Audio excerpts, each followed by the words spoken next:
Bukankah begitu Bang Romo? Karena kehidupan yang berikutnya itu ya itu hak prerogatif dari sang pencipta itu kan. Iya, betul, betul. Assalamualaikum Bang Zuma. Insyaallah. Assalamualaikum warahmatullahi wabarakatuh. Waalaikumsalam warahmatullahi wabarakatuh. Kan udah saya bilang apa teman-teman di bawah. Semangat pagi sahabat-sahabat sekalian. Pagi.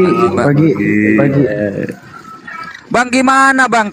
Kalau ada orang mati katanya suruh lempar ke penangkaran buaya katanya Bang. Gimana ceritanya? Lanjut. Oh, pasti teman-teman Kristen ya kan? Karena jasadnya tidak dibangkitkan lagi katanya. Katanya sih, tapi itu konsep yang keliru besar. Mohon maaf Bang Zuma, ini kita kedatangan tamu agnostik merdeka, dia agnostik. Oh siap.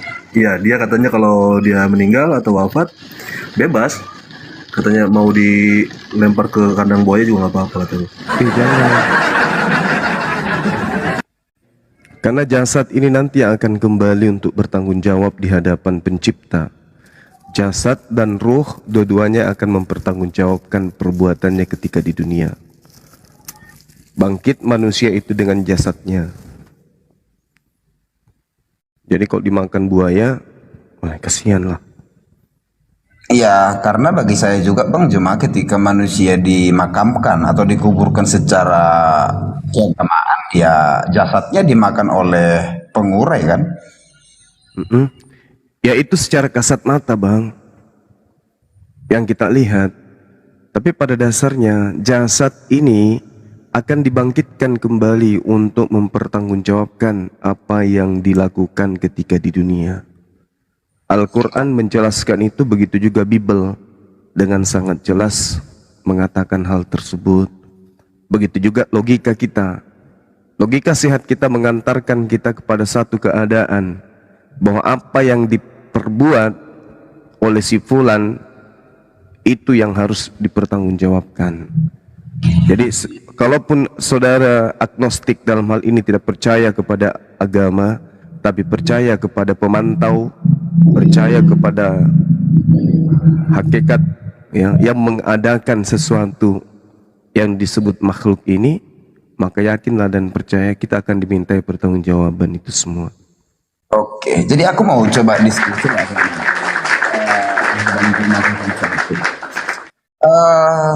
Sesuai dengan hemat pikir saya ya ada 4.300 aliran kepercayaan yang ada di dunia ini. Apakah itu salah satu bentuk keesaan dari Tuhan itu dalam bermanifestasi kepada manusia?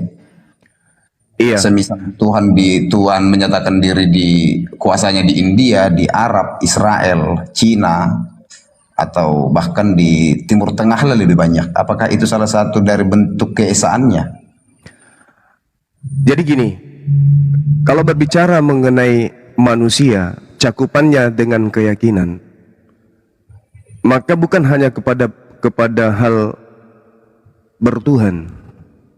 Dalam hal hobi, ya, dalam hal selera makanan, kita semua berbeda. Tidak berarti bahwasanya makanan-makanan ini adalah sesuatu yang tidak ada. Tetapi semua itu adalah cakupan daripada kesempurnaan manusia. Apa itu? Logika. Logika kita ini bebas. Mau menarasikan apapun ya sesuka-sukanya kita. Begitu juga dalam berkeyakinan. Tetapi pada prinsipnya, hakikat daripada yang mengadakan semua ini itu adalah satu. Manusia kemudian dengan kekuatan pikiran dan daya yang ia punya berupaya untuk meraih itu, termasuk agnostik. Meskipun mereka tidak berkeyakinan bahwasanya inilah jalan yang harus saya tempuh, tapi orang-orang agnostik selama dia waras, dia pasti paham betul bahwa ada kekuatan di luar daripada dirinya yang mengatur segala sesuatunya.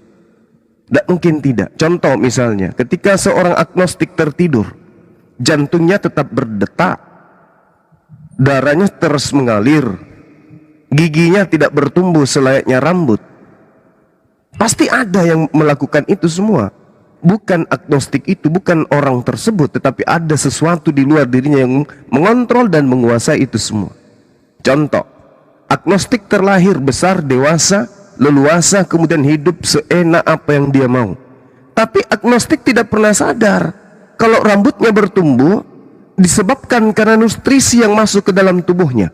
Nah, sedangkan gigi, tulang rusuk, semua apa yang ada di dalam dirinya itu sama-sama merasakan kemudian nutrisi yang masuk. Tetapi cara tulang merespon nutrisi yang ada, cara rambut merespon nutrisi yang ada, begitu juga gigi, cara meresponnya juga itu berbeda. Meskipun zat yang masuk itu adalah zat yang sama. Apa ini maksudnya? Artinya kebenekaragaman, kemajemukan segala aspek yang ada di dunia mengantarkan manusia kepada satu unsur, yaitu hakikat pencipta. Coba, boleh enggak kita mengatakan, wah, rusuk saya semalam mau bertumbuh yang sebelah kiri, tapi untung saya menjaga sehingga dia tidak tumbuh seperti rambut. Coba Anda diamkan rambut Anda selama setahun, panjang sampai ke tanah. Diamkan rusuk Anda selama ini, Anda tidak pernah menahannya, tidak pernah mengguntingnya. Tapi kenapa enggak bertumbuh? Karena pencipta langit dan bumi yang menahannya untuk tidak bertumbuh demi kasih dan sayangnya kepada Anda. Itulah Tuhan yang kita cari. Nah, Tuhan itu mesti ada, mutlak, absolut, pasti ada, gak bisa tidak ada. Nah, kita carilah itu cara-caranya, mengenal dan memelihara kemudian apa yang diinginkan. Makanya disebut orang itu beragama dan berkeyakinan. Kalau orang yang tidak punya agama, orang yang tidak berterima kasih kepada pencipta. Seperti itu, Bung. Iya, kalau misalnya kepada hal-hal tersebut, memang kalau saya berpandangan itu adalah sistem dari tubuh itu sendiri, bagaimana bisa tumbuh secara teratur. Nah, yang menjadi pertanyaan atau yang menjadi pergumulan dalam hidup seorang agnostik, memang Tuhan itu adalah Sang Esa, dia tidak akan pernah bisa dijangkau oleh keterbatasan dari pikiran manusia selain dia yang menyatakan kuasanya kepada manusia itu sendiri, atau dia melakukan pendekatan terhadap manusia. Ya, itu betul, itu benar, itu tidak keliru. Itu yang Anda katakan itulah contoh orang-orang yang berakal. Tinggal akalnya kemudian ini diarahkan kepada satu keadaan di mana akal ini mengantarkan kita menuju kepada situasi di mana kita benar-benar tunduk berserah diri kepada aturannya. Manusia tidak akan pernah sanggup melihat pencipta, itu mustahil. Bukan cuma Al-Quran yang mengatakan itu, tetapi akal kita yang mengatakan itu. Mari kita pakai akal. Saya sekarang di Makassar, Jakarta itu adalah sesuatu yang absolut adanya. Tapi bisakah saya melihatnya? Gak bisa. Apakah apa yang saya tidak lihat itu gak ada? Ada, Jakarta ada, sampai hari ini ada. Nah, cakupan Makassar Jakarta itu adalah hal yang masih skala kecil. Apakah Indonesia ini lebih besar dari Jakarta? Lebih besar. Bisakah saya melihat Indonesia? Tak bisa. Padahal semakin besar sesuatu, semakin kita yakini itu ada. Artinya Indonesia berada dalam bentuk bumi. Bumi jauh lebih besar. Bumi ini bisa dilihat oleh saya yang berdiri di Makassar? Nggak bisa. Artinya semakin besar sesuatu, semakin tak berdaya manusia untuk melihatnya. Begitulah pencipta ini. Nah, sekarang kayak mana kita bisa berhubungan? Dengan cara beribadah. Seperti apa ibadah itu kita harus lakukan? Pasti ada titik di mana pencipta langit dan bumi ini mengirim pesan ke bumi untuk makhluknya jadikan sebagai sirat jembatan berhubungan kepada dirinya. Itulah yang kami sebut ibadah. Jadi kalau hidup sadar ada Tuhan, sadar bahwa ada yang menciptakan, ada yang disebut esa, tapi kita tidak pernah tunduk sujud beribadah kepadanya, sia-sia hidup ini. Sia-sia, diberikan mata, melihat sana sini, tapi kita tidak pernah berterima kasih. Cobalah saudara hidup di sebuah kantor, bagaimana Anda difasilitasi mobil, rumah dinas, kemudian gaji dan seterusnya, fasilitas-fasilitas yang dikasih, tetapi Anda tidak memberikan edukasi edukasi, dedikasi yang tinggi, loyalitas terhadap perusahaan. Apa yang terjadi kemudian? Anda adalah orang yang jahat, Anda adalah orang yang zalim. Bagaimana dengan pencipta kita? Dicipta dengan seabrek kesempurnaan, dengan fasilitas. Bayangkan, monyet tidak diperintahkan sholat. Kenapa? Karena tubuhnya tidak disetting untuk rukuk sujud. Kambing juga begitu, sapi juga begitu. Tetapi manusia, Bung, tubuhnya memang sudah disetting dengan keadaan rukuk, sujud, dan seterusnya. Itulah kenapa kita diberi akal untuk berpikir. Jadi manusia yang sehat adalah manusia yang mampu berterima kasih kepada pencipta langit dan bumi. Dengan cara apa? Dengan cara beribadah. Orang Hindu beribadah, orang Buddha beribadah, orang Kristen beribadah, orang Islam juga beribadah. Tapi apakah benar pola ibadah yang dilakukan ini adalah sesuai dengan standar yang diinginkan oleh pencipta? Nah, inilah yang kita cari. Harus beragama, cari agama yang benar itu yang kayak mana. Cara beribadah, cara berhubungan, berinteraksi dengan pencipta itu kayak mana. Kalau Anda yakin dia adalah Kristen, silakan ke Kristen. Anda yakin Hindu, silakan ke Hindu. Jangan agnostik. Jangan hidup seperti sesuatu yang dalam keadaan sunyi, padahal dia di keramaian. Jangan terkubur sebelum Anda meninggal. Saya kira itu dari saya. Oke, jadi bagaimana ya? Kalau saya memandang ya sebagai diri saya yang agnostik, bahwa doktrin atau dogma adalah hasil pemikiran manusia dan mereka berkompromi atau bersepakat supaya itu dilaksanakan oleh setiap umat manusia yang berada di dalam agama tersebut. Nah, yang menjadi rujukan pemikiran saya, apa yang kita pikirkan tentang Tuhan itu bukanlah Tuhan, melainkan pikiran kita yang terbatas. Ketika manusia memikirkan dan menciptakan Tuhan melalui pikirannya, maka itu adalah asumsi atau narasi yang terbatas. Yang kemudian apa yang tidak bisa saya pikirkan dan mungkin tidak akan pernah bisa saya pikirkan, itulah yang menjadi Tuhan bagi saya. Jadi saya tidak akan pernah bingung untuk memikirkan hal-hal yang tidak bisa saya pikirkan. Kira-kira begitu. Bung, Anda lihat coba komputer. Komputer itu bagaimana? Anda lihat. Bagaimana kemudian manusia dengan akal sehatnya kemudian mampu mengolah data, mengatur sistem agar data dan sistem ini kemudian menyatu, saling kompromi antara komponen satu dan komponen lain, menghasilkan sebuah karya. Anda coba lihat komputer itu. Lihat, pencipta langit dan bumi memberikan akal kepada kita. Lihat komputer itu.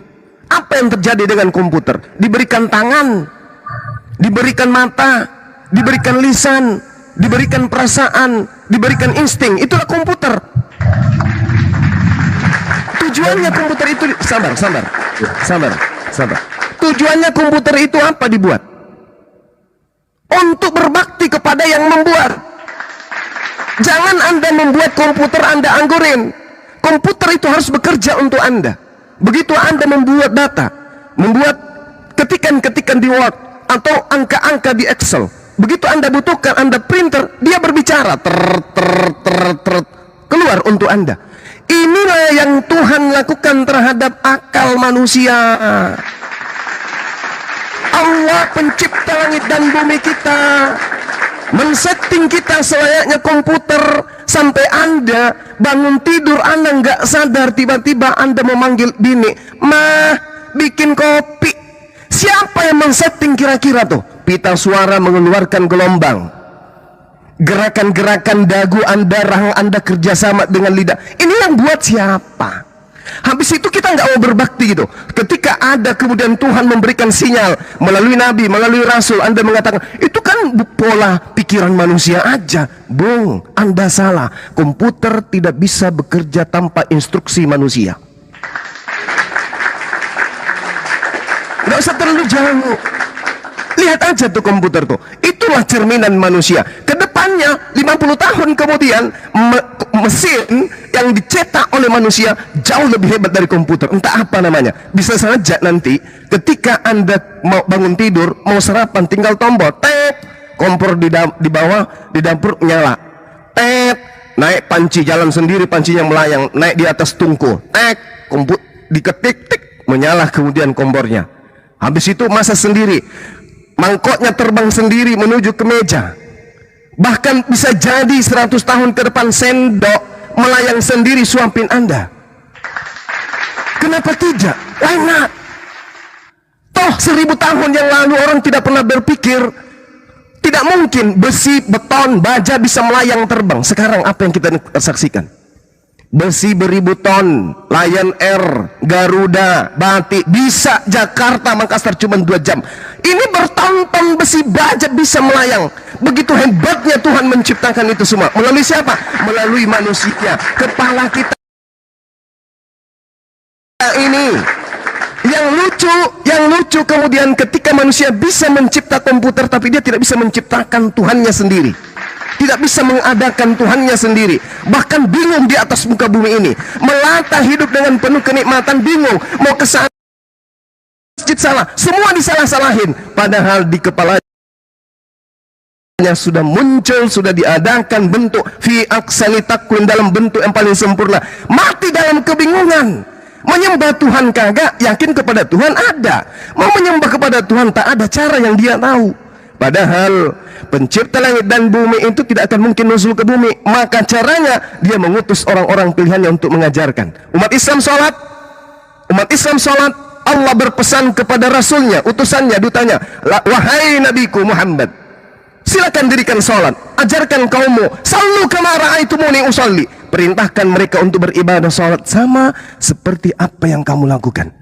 Rasul Nabi ini pun mengatakan, wahai umatku, sholatlah kalian seperti kalian melihat aku sholat. Ibadah ada yang kita harapkan daripada nggak ada sama sekali. Orang masuk gereja ada yang mereka harapkan. Orang masuk ke pura ada yang mereka harapkan. Umat Islam masuk ke masjid ada yang mereka harapkan. Tuhan pencipta langit dan bumi maha melihat, meneropong, menelaah, meneliti semua apapun yang ada di atas muka bumi. Bahkan ketukan-ketukan hati pun Tuhan tahu.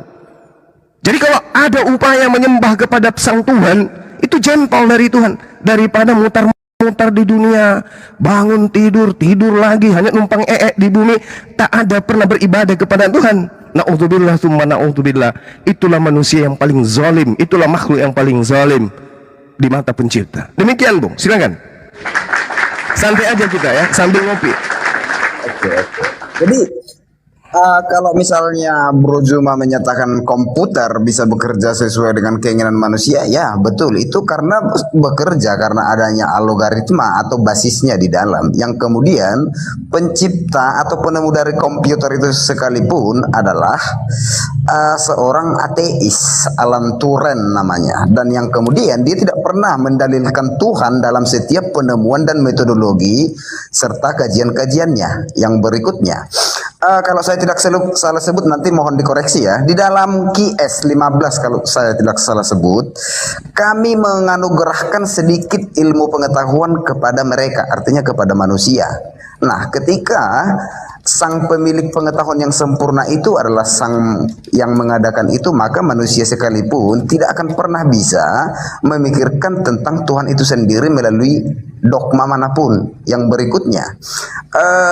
Kalau saya berpandangan, di dunia ini tidak ada kebenaran yang absolut dan mutlak.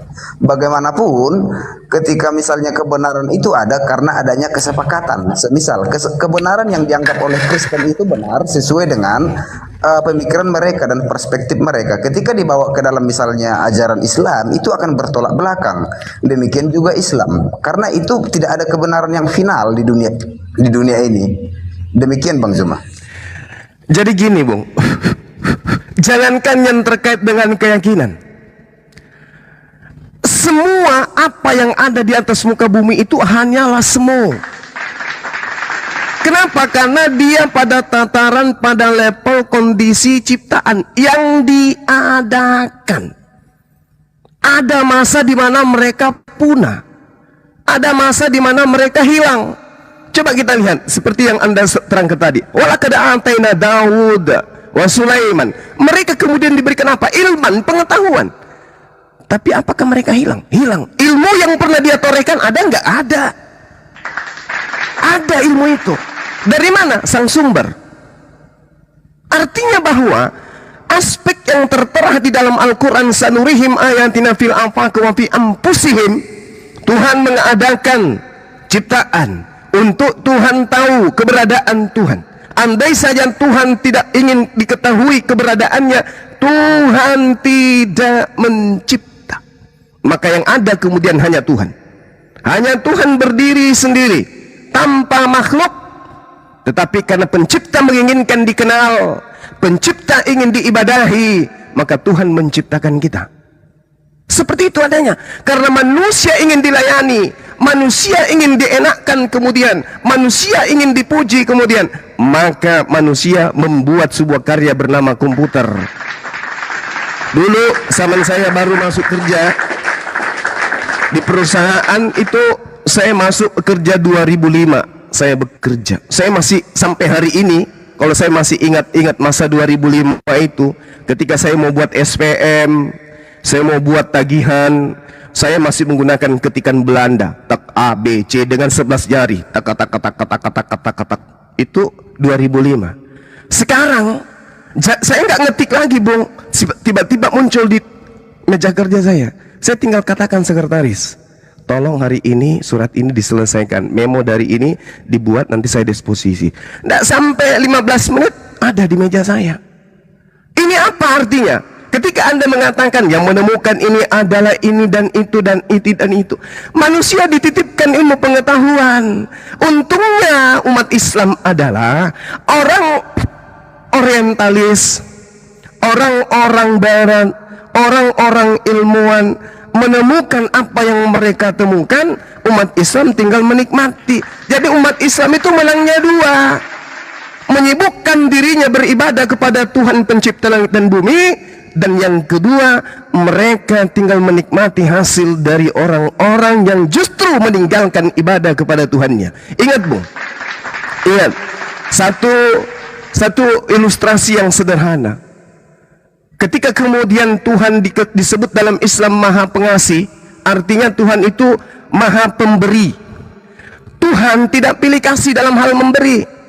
Semua kita dikasih otak, semua kita dikasih akal, semua kita dikasih mata dua. Oh, ini umat Islam yang menyembah saya mau deh dia lebih kredit plusnya ada dibandingkan orang-orang ateis misalnya.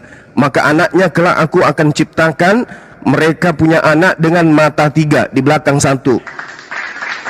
Atau karena mereka ini sujud beribadah kepadaku, ya, yang laki-laki matanya kusimpan di toilet wanita 1. Kalau yang masuk laki matanya tertutup, yang masuk perempuan matanya melek.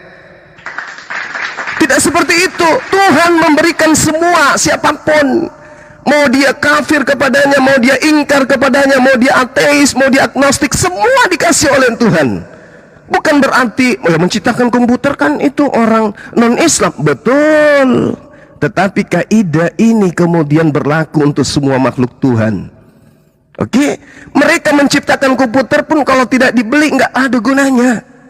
Mereka menggunakan komputer pun kalau tidak dipakai tak ada gunanya.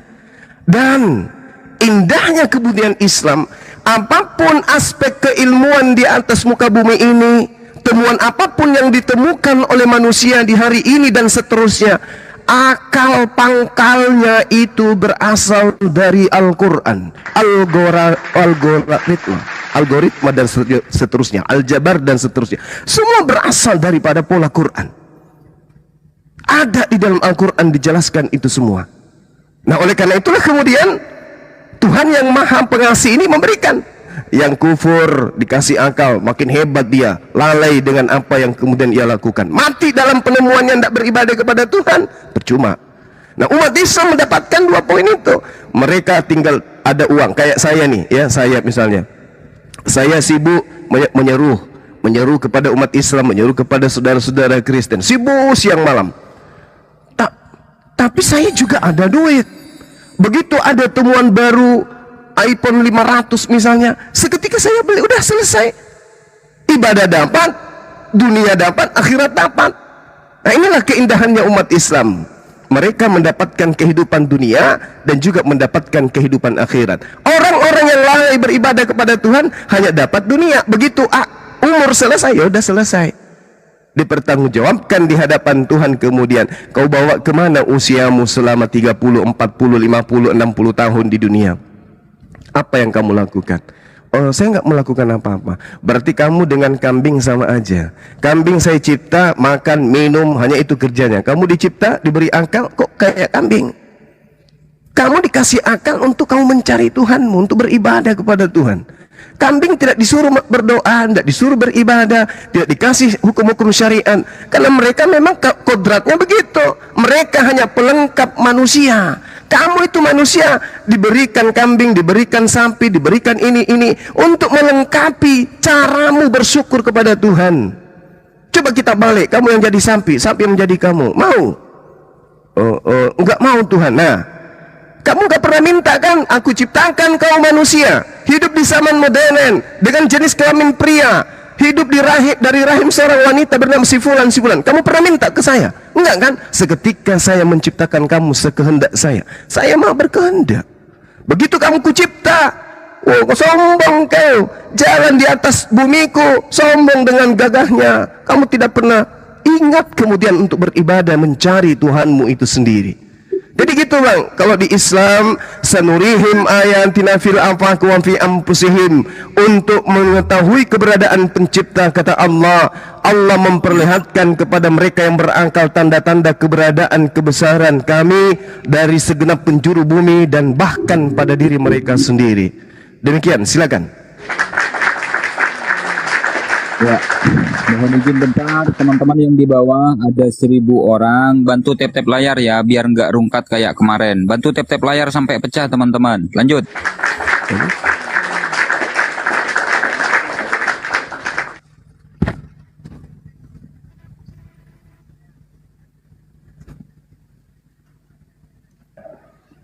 Bang Agnostik, monitor.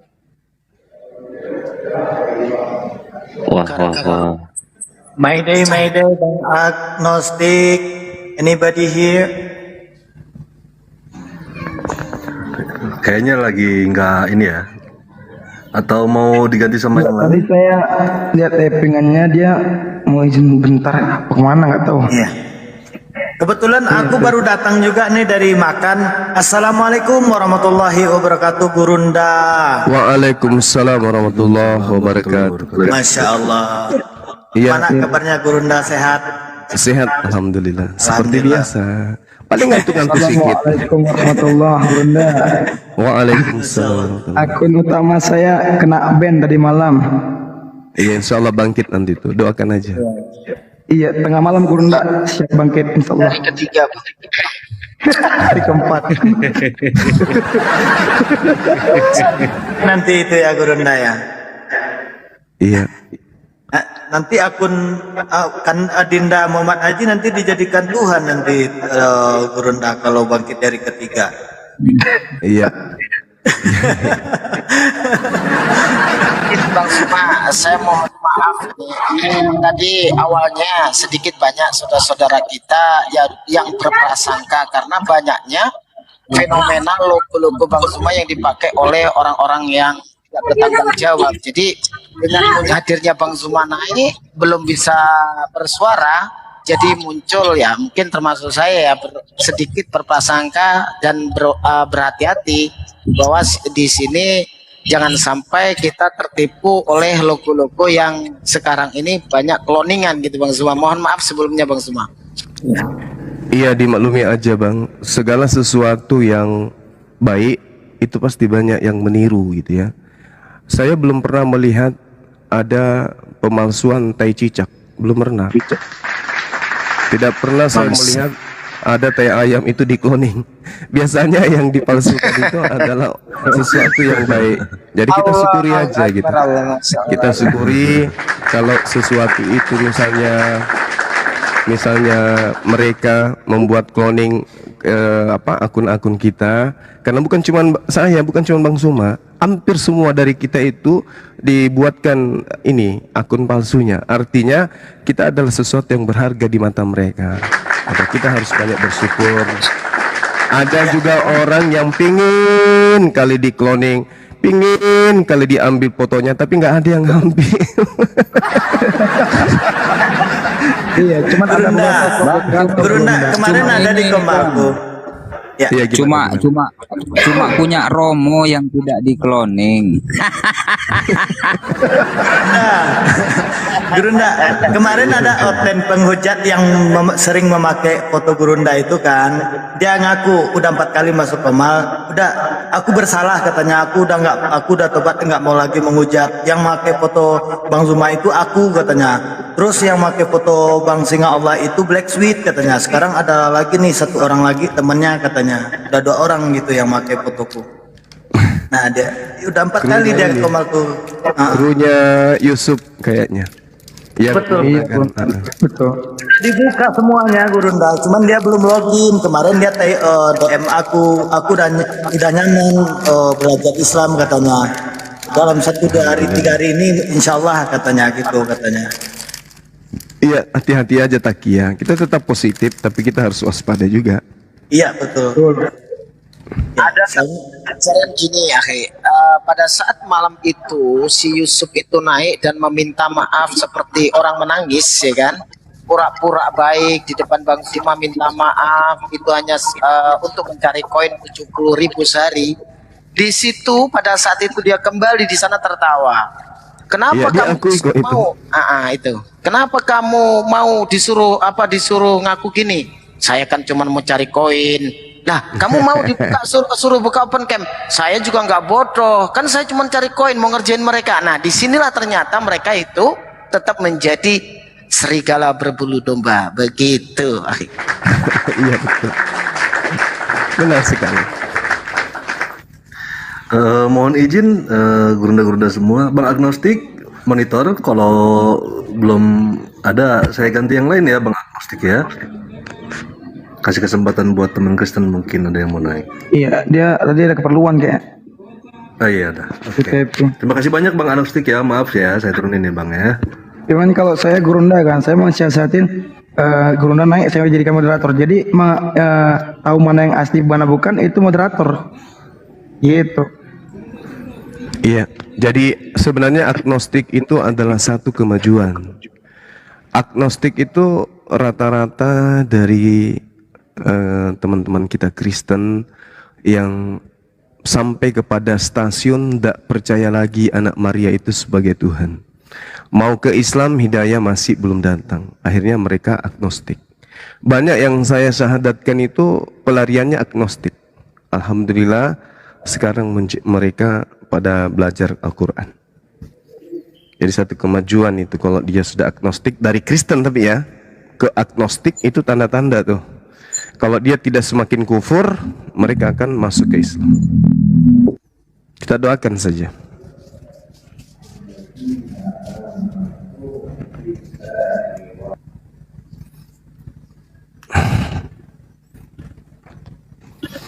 Iya buat teman-teman Kristen yang di bawah mau naik silakan.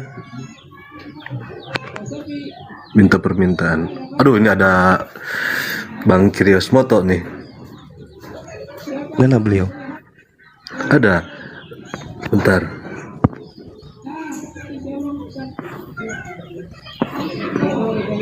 Loh, kemana Bang Kirios Moto? Gurunda, aku punya cyber. Tadi aku udah dikirim laporan nge-reportnya udah berhasil Gurunda. Alhamdulillah. Ada sekitar 7 akun yang di-report udah hangus. Akun penghujat langsung dikirim laporan pagi, beberapa jam kemudian udah hangus. Bikin akun baru lagi nanti. Iya, paling-paling gitu. Yang penting kan berhasil dulu Gurunda. Tapi gini, kata Bang Muhammad tadi itu saya melihat ada solusi yang mungkin yang banyak Bang belum Erwin dilakukan. Nje, Bang Zuma. Masya Allah. Suaranya kok Jadi bisa hilang. Ya, Pak, masih yang lama Bang Zuma. Iya. Masih yang lama. Ganti akun namanya apapun ketahuan dia. Assalamualaikum. Waalaikumsalam Waalaikumsalam. warahmatullahi Assalamualaikum wabarakatuh, Kanda. Waalaikumsalam warahmatullahi wabarakatuh. Assalamualaikum warahmatullahi. Iya, silakan lanjut Bang. Saya melihat Bang Muhammad ini kan memiliki salah satu cara, yaitu bagaimana pada saat guru-guru kita naik ke Komal itu langsung dijadikan moderator. Kalau bisa sebulan full atau selamanya jadi moderator. Jadi bisa membuktikan bahwasanya ini asli atau palsu. Karena sudah terdaftar dari salah satu moderator. Itu menjadi cara itu. Seperti Bang Muhammad lakukan itu solusi kayaknya. Ya, sama aku juga. Betul. Sama aku begitu juga. Jadi emang harus inisiatif ya. Sebagai konten kreator lab harus pintar gitu. Aduh, kayak enak saya ngomong. Assalamualaikum warahmatullahi wabarakatuh. Alhamdulillah bisa satu room sama Bang Zuma. Masya Allah, saya menunggu dah 4 bulan sepertinya. Silakan saudaraku, barangkali ada yang mau disampaikan atau silakan. Semoga abang-abangku ini sehat-sehat selalu ya. Amin. Kalian ini luar biasa semuanya. Masya Allah. Saya bangga. Terima kasih banyak udah mewakili sebagian Islam di Indonesia ini untuk meruntuhkan para oten-oten. Ya paling itu aja sih Bang. Terima kasih banyak, saya terharu ini bisa satu Komal sama Bang Zuma. Masya Allah. Sehat-sehat semua abang-abangku. Iya saudara. Sudah saya pamit turun dulu. Terima kasih semua sudah dinaikkan host. Masya Allah. Assalamualaikum Waalaikumsalam. Ya, Bang Zuma, semuanya saya tak dibawa aja ya. Mungkin ada Makasih Bang. Masya Allah. Ya, sehat selalu ya. Masya Allah. Ya Mambah, matur saya suwun. bagian naikkan orang-orang aja dari bawah. Jangan mentang-mentang terus jomblo terus turun, nggak boleh kayak gitu Ustaz. Masalah gitunya, mungkin teman-teman yang lain kepingin naik kan gitu. Ya, Bang Zuma ya semuanya. Iya. Masalah. Panggil lagi. Informasi guru Zuma. Assalamualaikum warahmatullahi wabarakatuh. Waalaikumsalam warahmatullahi wabarakatuh. Abu Ya, ada yang ngamuk di bawah kayaknya tadi Abu Ya. Ya Pak. Itu tuh yang baru datang. Malayu Fitulik. Nah ini nih. Ada Bang Don Juan. Bang Don Juan monitor. Halo, assalamualaikum. Masya Allah. Waalaikumsalam warahmatullahi wabarakatuh. Ya, selamat pagi semua. Salam sama Bang Suma. Iya Bang John. Kita ketemu lagi Bang Suma. Mau ketemu lagi kita. Oke, kita diskusi. Boleh baik. diskusi yang sehat, bukan berdebat. Oke. Ya, kalau diskusi ya kita cari kebenaran. Kalau berdebat cari pembenaran. Oke, baik Bang. Oh ini Ya, Bang silakan. Don Juan ini mohon maaf dari Kristen ya atau Muslim? Non Muslim. Oh Masya Allah, Masya Allah. Iya. Sebelum dimulai ini ada cerita ini Gurunda. Kemarin di kemaku menjual Tuhan Bang Don Juan ini. Menjual Tuhan.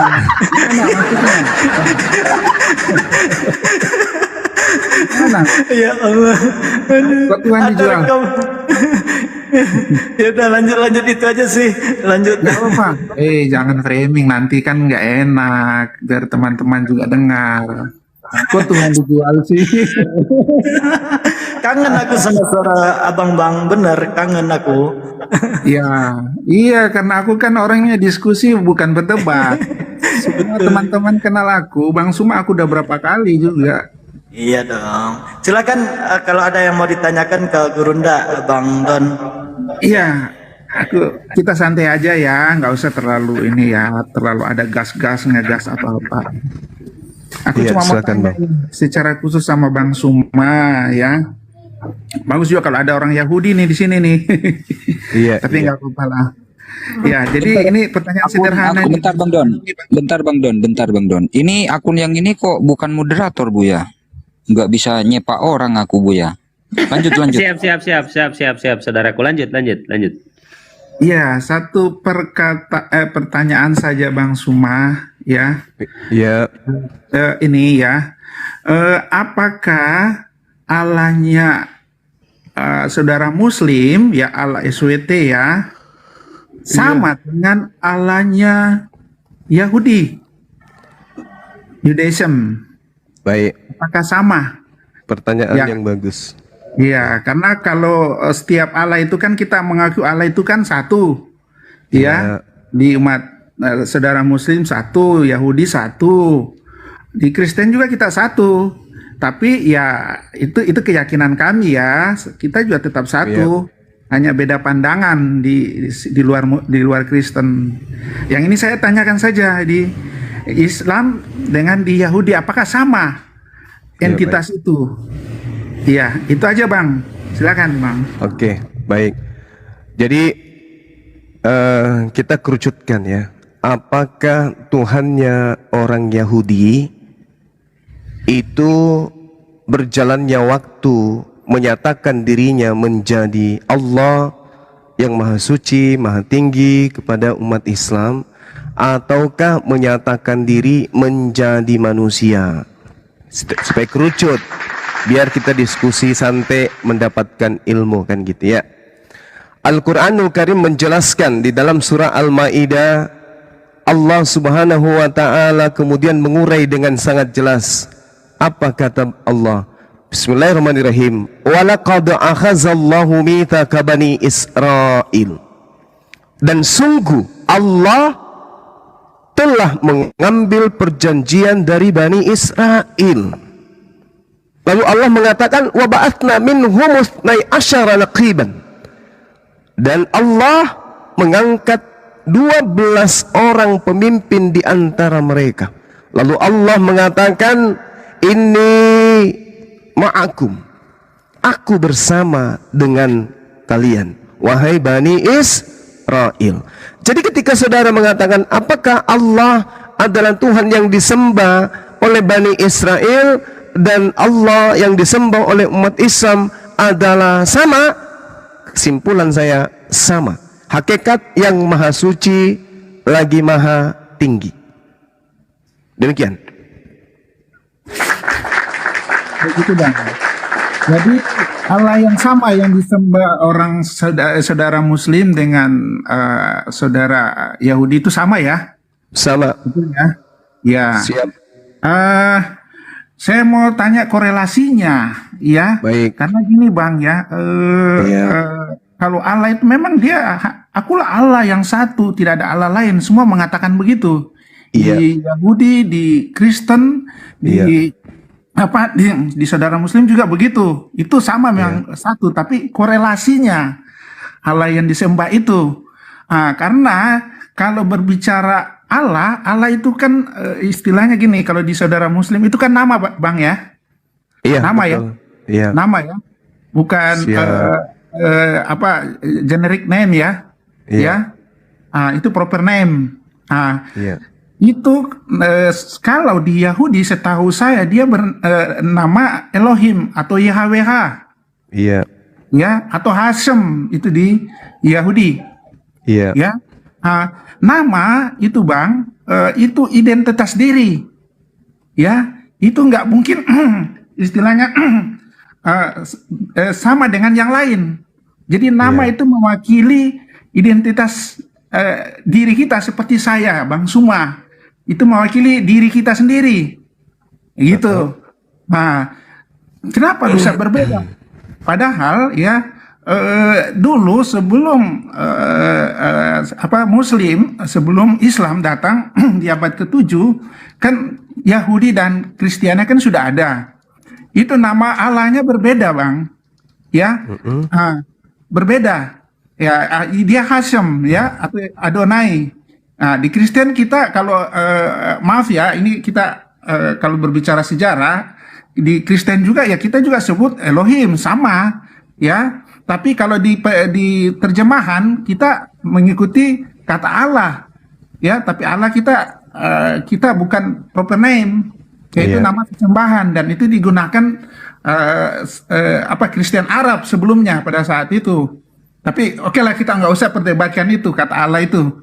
Yang saya pertanyakan, kalau saudara Muslim di abad ke-7 ya, yang terakhir datang, agama yang terakhir, kenapa dia di situ nggak sama aja nama yang dipakai orang Yahudi pada saat itu atau orang Kristen. Ya di situ jadi Allah SWT. Itu yang jadi pertanyaan Bang. Kalau dibilang sama. Iya. Ya kan? Tapi berbeda namanya. Itu berbeda. Jadi Allah SWT. Nah, jadi kalau dibilang sama ya harusnya juga Elohim, Adonai, atau ya Kristen kita Allah itu kita sebut ya secara umum. Begitu Bang. Kenapa berbeda di situ? Silakan Bang. Oke, baik. Jadi ada satu hal menarik dan ini udah sering juga saya bahas ya. Ketika kemudian Allah Subhanahu wa taala pencipta langit dan bumi ya, saya belum mengatakan Allah Subhanahu wa taala ya. Pencipta langit dan bumi kemudian menyatakan diri. Di dalam kitabnya orang Yahudi, Allah memanggil Abraham. Allah Tuhan pencipta langit dan bumi kemudian memanggil Abraham, dan Abraham pun menjawab panggilan Tuhan kepadanya. Nah sekarang ketika dikatakan di dalam kitabnya teman-teman Kristen yang digunakan oleh teman Kristen kemudian di situ Tuhan mengatakan begini di dalam Keluaran 6 nomor 3. Tuhan mengatakan bahwasanya aku menyatakan diri kepada Abraham, Ishak dan Yakub. Tetapi tentang namaku aku belum menyatakan kepada Abraham.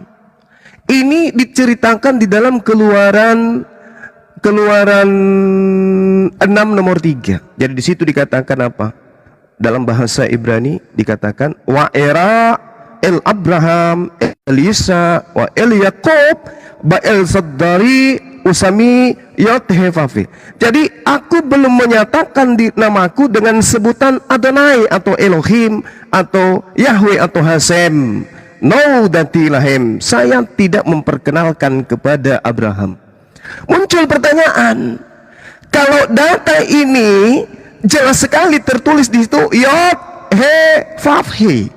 Aku menyatakan diriku kepada Abraham, tetapi aku belum memperkenalkan Adonai namaku Yod He Vav He kepada Abraham. Kalau Yod He Vav He ini adalah nama pribadi Tuhan pencipta langit dan bumi, saya boleh dong bertanya, saya boleh dong mencari kebenaran. Ketika saya diperhadapkan dengan kitab Kejadian 15, di situ jelas sekali kemudian Abraham teriak memanggil Tuhan. Nah, permasalahannya muncul kemudian. Abraham ketika diseru, dipanggil oleh Tuhan, apa jawab Abraham kemudian? Kalau dia nama Yod-Heh-Vav-He itu belum diperkenalkan kepada Abraham, lalu Abraham menyeru Tuhan dengan panggilan apa? Ketika dipanggil, wahai Abraham. Abraham menjawabnya apa? Ya paman, tidak mungkin. Ya dende, nggak mungkin. Ya ayah, nggak mungkin. Ya juga tidak mungkin. Lalu Abraham menjawab dengan sambutan kata apa kepada Tuhan? Kan Tuhan dikatakan dalam Keluaran 6, aku loh Tuhan pencipta langit dan bumi, yang dikenal oleh Yahudi dengan sebutan Yod-Heh-Vav-He. Kenapa emang? Aku sudah memperkenalkan diriku loh kepada siapa? Kepada Abraham. Oh gitu. Namamu? Aku belum mengatakan namaku siapa. Masih rahasia, sir. Aku merahasiakan kepada Abraham. Oke. Oh, berarti Abraham belum tahu nama pribadi Tuhan. Ya, dia hanya mengenalku El Shaddai, El Eroi. Tapi nama pribadiku aku belum mengenalkan ke dia. Dia hanya mengenal diriku sebagai itu. El Eroi, Al Shaddai, Al Qudus dan seterusnya. Nah, tetapi data per data setelah kita pelajari, tahu-taunya Abraham menyeru, Wayomer Abraham, Adonai, Yod He Vav He. Kena kita di situ, malu. Ternyata Abraham sudah memanggil nama Tuhan dengan nama Yotevate. Berarti nama pribadi Tuhan itu bukan Yotevate. Karena Abraham pun di Kejadian 15 nomor 2 memanggil Tuhan dengan Adonai Yotevate Matit Sepelu wa Anoki. Abraham memanggil Tuhan dengan panggilan Yotevate. Loh, tadi di Keluaran 6 aku belum menyatakan namaku Yotevate kepada Abraham, tapi di Kejadian 15 lebih dulu Abraham memanggil Yotevate. Berarti nama pribadi Tuhan bukan Yotevate. Berarti Yotevate itu hanya gelar, itu hanya satu gelar dari 99 Asmaul Husna.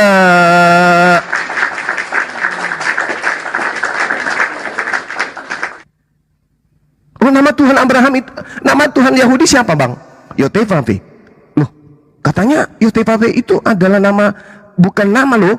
Kenapa bisa? Di Keluaran 6 nomor 3, mudah-mudahan paham. Tuhan mengatakan, aku menyatakan diriku kepada Abraham. Yes, tapi aku belum memperkenalkan namaku kepada Abraham. Aku belum menyatakan diriku sebagai Yotevate kepada Abraham. Yes. Lalu Kejadian 15 ayat 2 di situ memanggil dirimu dengan Yotevate. Maksud saya, aku belum menyatakan kepada Abraham pada saat itu bahwa namaku adalah Allah Subhanahu wa ta'ala. Makanya aktivis Yudaism, praktisi Torah hari ini, ketika mereka menerjemahkan Torah yang mereka pahami, mereka menerjemahkan ke dalam bahasa Arab, Yotevate tidak terbawa, Yotevate tertinggal, dan Yotevate kemudian diganti dalam bahasa Arabnya menjadi Allah. Artinya mereka yang mengklaim bahwa Yotevate itu adalah Allah. Kami tidak mengklaim. Karena kenapa? Cukuplah bagi kami, huwallahul ladzi la ilaha illa huwal hayyul qayyum. Huwallahu la ilaha illa huwa alimul ghaibi wasyahada huwar rahmanur rahim. Yotevate, ya huwahu, wahai engkau yang adalah engkau. Huwallahul ladzi la ilaha illahu, engkau yang adalah engkau. Itu gelar, bukan nama pribadi Allah, bukan nama pribadi pencipta langit dan bumi. Terkait dengan Maha Suci Maha Tinggi, saudara bisa lihat Subhanahu wa ta'ala terekam dengan indahnya di dalam kitabnya orang Yahudi. Yesaya 53, Yesaya 57 nomor 15, Yesaya 5 nomor 16. Tuhan semesta alam, Rabbus samawat wal ar ta'ala wa subhana. Kalau di Islam subhana wa ta'ala, kebalik. Maha suci, maha tinggi. Kalau di Yahudi, maha tinggi, maha suci. Sama. Subhanahu wa ta'ala. Ta'ala wa subhana. Subhanallah. Saya ulang. Hakikat pencipta langit dan bumi dikatakan dalam kitabnya orang Yahudi, bahwa pencipta langit dan bumi itu maha suci, maha tinggi, terekam di dalam Yesaya 5:16, Yesaya 57 nomor 15. Allah digelari dengan gelar Subhanahu wa ta'ala, maha suci, maha tinggi. Yesus tidak bisa. Berarti Tuhan kita sama. Terakhir, poin terakhir, Bang. Tuhan mengambil perjanjian kekal. Di dalam Kejadian 17 nomor 7, apa kata Tuhan? Di dalam kitabnya orang Yahudi yang juga dipakai oleh teman Kristen. Wahai Abraham, aku Tuhan akan mengambil perjanjian kekal, mengadakan perjanjian kekal itu denganmu, dengan anakmu, dengan keturunanmu secara turun-temurun. Apa itu? Bahwa aku akan menjadi Tuhan mereka, aku akan menjadi sembahan mereka, aku akan menjadi ilah mereka, aku akan menjadi Elohim mereka, menjadi Adonai mereka. Dan itulah perjanjian kekalku antara aku dan engkau Abraham dengan keturunanmu secara turun-temurun. Berarti tidak ada kekuatan di atas muka bumi ini yang mampu menyelewengkan kemudian bahwa Nabi Abraham, Nabi Ibrahim, keturunannya semuanya menyembah kepada Allah Subhanahu wa ta'ala. Makanya Bung, 30 detik terakhir, Al-Quranul Karim menjelaskan di dalam surah Az-Zumar ayat 3 bahwa orang-orang yang menjadi keturunan Nebayot, keturunan daripada Khedar, anak pertama, anak kedua dari Nabi Ismail, ketika mereka kemudian ditanya dalam As-Sukrub misalnya, Az-Zumar ayat 3 atau As-Sukrub ayat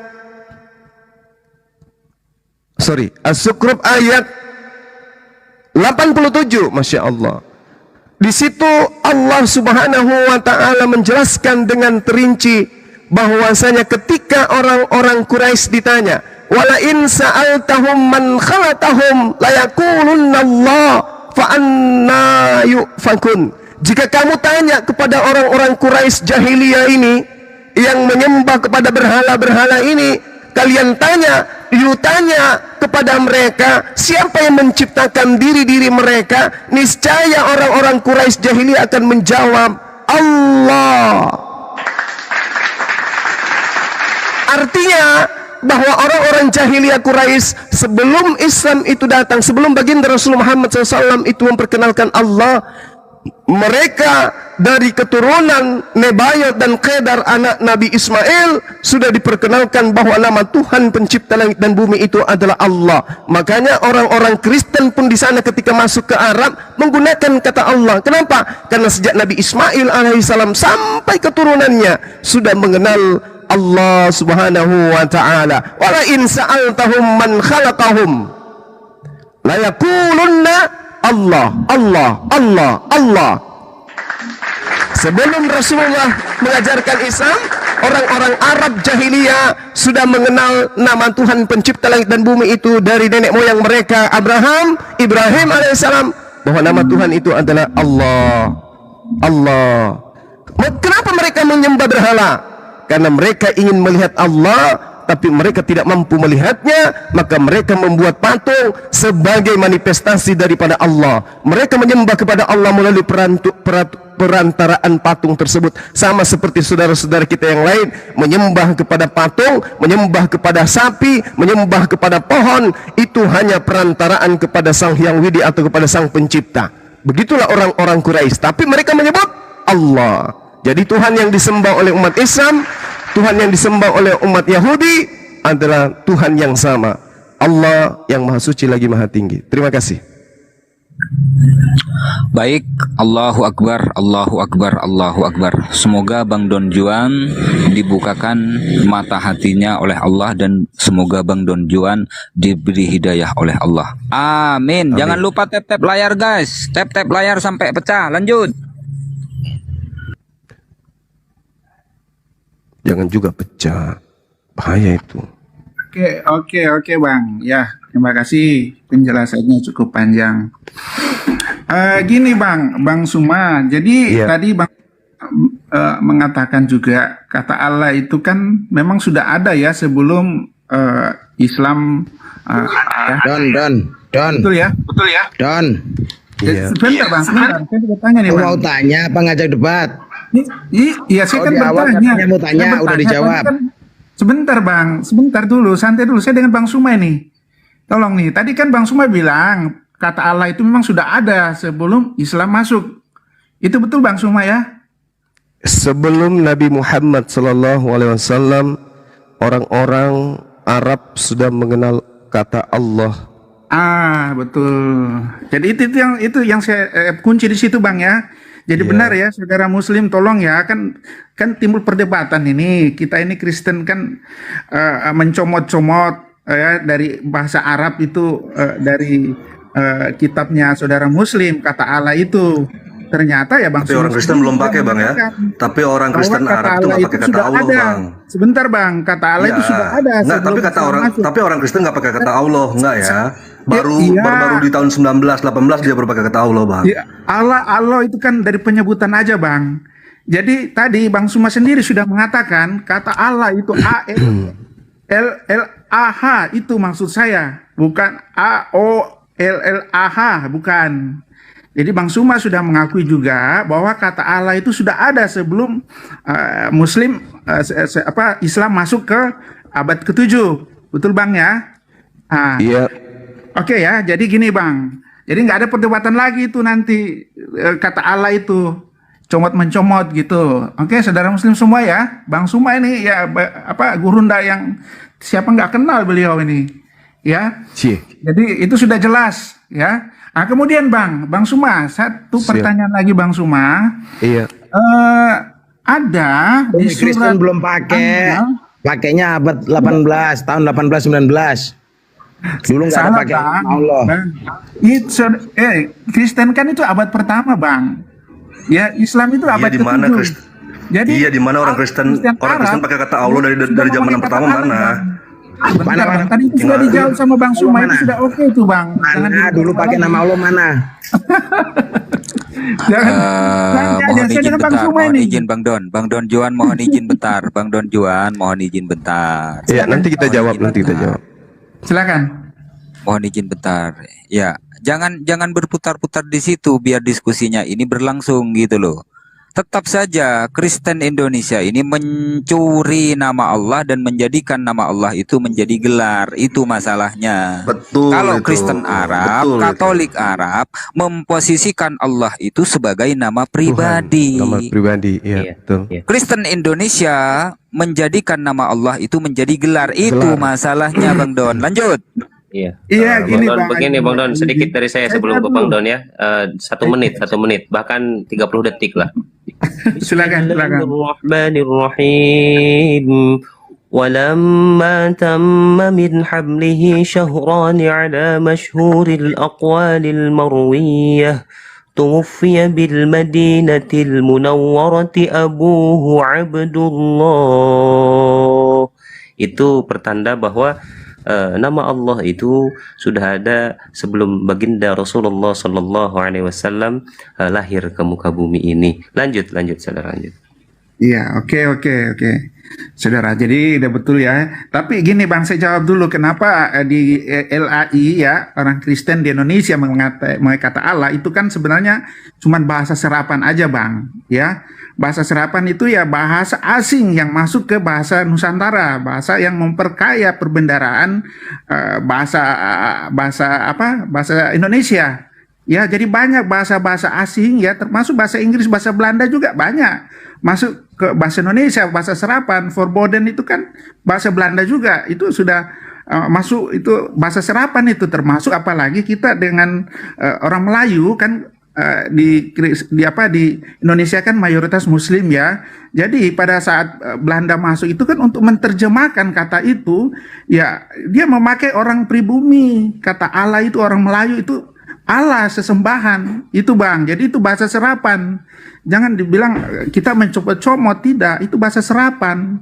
Ya termasuk kata kafir itu bahasa serapan juga. Aduh, maaf saya potong. Biar nggak muter-muter ini diskusinya. Bang Don Juan tadi kan bertanya, apakah Tuhannya orang Islam atau Tuhannya orang Yahudi sama dengan Tuhannya orang Islam? Bang Zuma sudah menjawab. Nah sekarang yang menjadi permasalahan, apakah Tuhannya orang Yahudi sama dengan Tuhannya umat Kristen? Nah itu yang perlu dibahas. Lanjut. Oke, terima kasih. Tapi sebelum saya menjawab pertanyaan itu bagus, nanti saya jawab.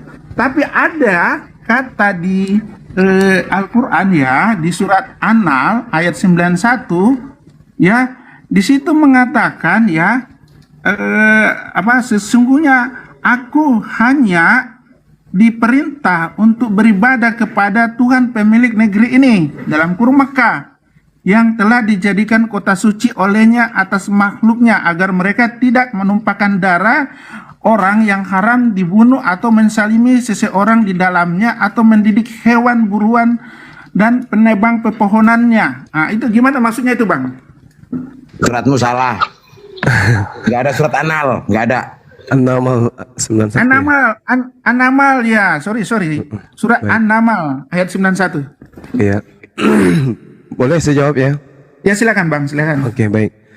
Tadi kalau saudara saya nangkap penjelasan saya bahwa orang-orang Quraisy itu sebenarnya mengenal Allah. Jadi yang dimaksud di sini adalah Allah, bukan berhala-berhala mereka. Bukan berhala mereka yang kemudian yang dimaksudkan di sini sebagai Tuhan. Kenapa Rasulullah Muhammad SAW menyatakan kalimat itu? Aku hanya diperintahkan kemudian menyembah Tuhan negeri ini yang telah menjadikan suci dan kepunyaannya lah segala sesuatu yang aku diperintahkan supaya aku termasuk orang-orang yang berserah diri. Kenapa demikian? Karena orang-orang pada zaman itu membagi wilayah dengan kuasa dari dewa-dewa mereka, berhala-berhala mereka. Jadi berhala bagian timur menguasai wilayah timur, berhala bagian barat menguasai daerah barat, berhala dewa bagian utara menguasai daerah utara di bagian Serambi Mekah pada saat itu. Maka Rasulullah datang kemudian mengatakan, aku diperintahkan menyembah Tuhan negeri ini. Tuhan negeri ini siapa? Tuhan yang meliputi terhadap dewa-dewa kalian, Tuhan yang menaungi semua unsur berhala-berhala kalian. Maka merujuk kepada satu hakikat, yaitu Allah. Tadi kan sudah saya katakan, bagaimana kemudian orang-orang Quraisy mengatakan ketika ditanya siapakah yang menciptakan mereka, mereka menjawab Allah.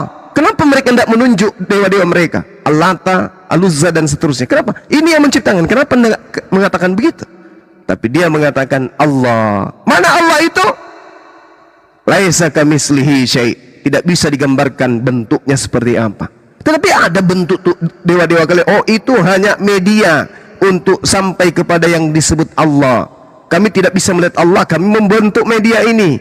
Ini hanya berhala-berhala yang kami jadikan sebagai dewa-dewa, dewa api, dewa angin, dewa padi dan seterusnya. Tapi di atas semua ini ada yang kami sebut Brahma, ada yang disebut Bapa Tuhan pencipta langit dan bumi. Ini yang termaktub di situ di ayat ini. Jadi ketika dikatakan Tuhan negeri ini bukan berarti Tuhan negeri Mekah tok, tidak. Pencipta langit dan bumi. Ketika saya ditanya, Suma, kamu menyembah siapa? Saya menyembah Tuhan negeri Makassar. Saya menyembah Tuhannya Indonesia. Saya menyembah Tuhannya Singapura. Saya menyembah Tuhannya bumi. Saya menyembah Tuhannya alam semesta. Kena kepada hakikat Allah Subhanahu wa ta'ala. Seperti itu. Jadi seperti aku hanya menyembah kepada Tuhannya Israel. Tuhannya Israel itu siapa? Rabbus samawati wal ard. Israel itu adalah nama lain daripada salah satu dari anak Yakub. Apakah berarti Tuhannya Israel, Tuhannya Bani Israel hanya Tuhan untuk Bani Israel saja? Untuk Bani Edom tidak, untuk Bani Betawi tidak, untuk Bani Makassar tidak, hanya untuk Israel tidak. Tuhan bagi Israel ada Rabbus samawati wal ard, Tuhan negeri Mekah ada Rabbus samawati wal ard. Jelas itu. Nah, jadi yang tadi benar yang dikatakan oleh guru saya Adina Al-Yubi yang mengatakan bahwasanya terkait dengan pengucapan kata Allah, orang-orang Arab menggunakan kata Allah bukan merujuk kepada gelar, tetapi mereka menggunakan kata Allah untuk hakikat pencipta, hakikat daripada Rabbus samawati wal ard, Tuhan semesta alam. Mereka menyebutnya Allah. Itu pun nanti di abad keberapa? Abad 18-19 baru mereka punya kitab yang menggunakan bahasa Arab dan menuliskan kata Allah. Tapi tradisi mereka menyebut Tuhan itu pada masanya sebelum Al-Quran diwahyukan sudah menyebut Allah. Kenapa? Mereka ikut kepada kebiasaan orang Arab, bahwa Tuhan pencipta langit dan bumi diperkenalkan kemudian oleh Abraham alaihissalam kepada keturunannya dengan sebutan Allah. Wa wasabiha Ibrahim banihi wa Yaqub ya baniya innallaha sesungguhnya Allah. Jadi Abraham kemudian memperkenalkan hal ini kepada anak-anaknya.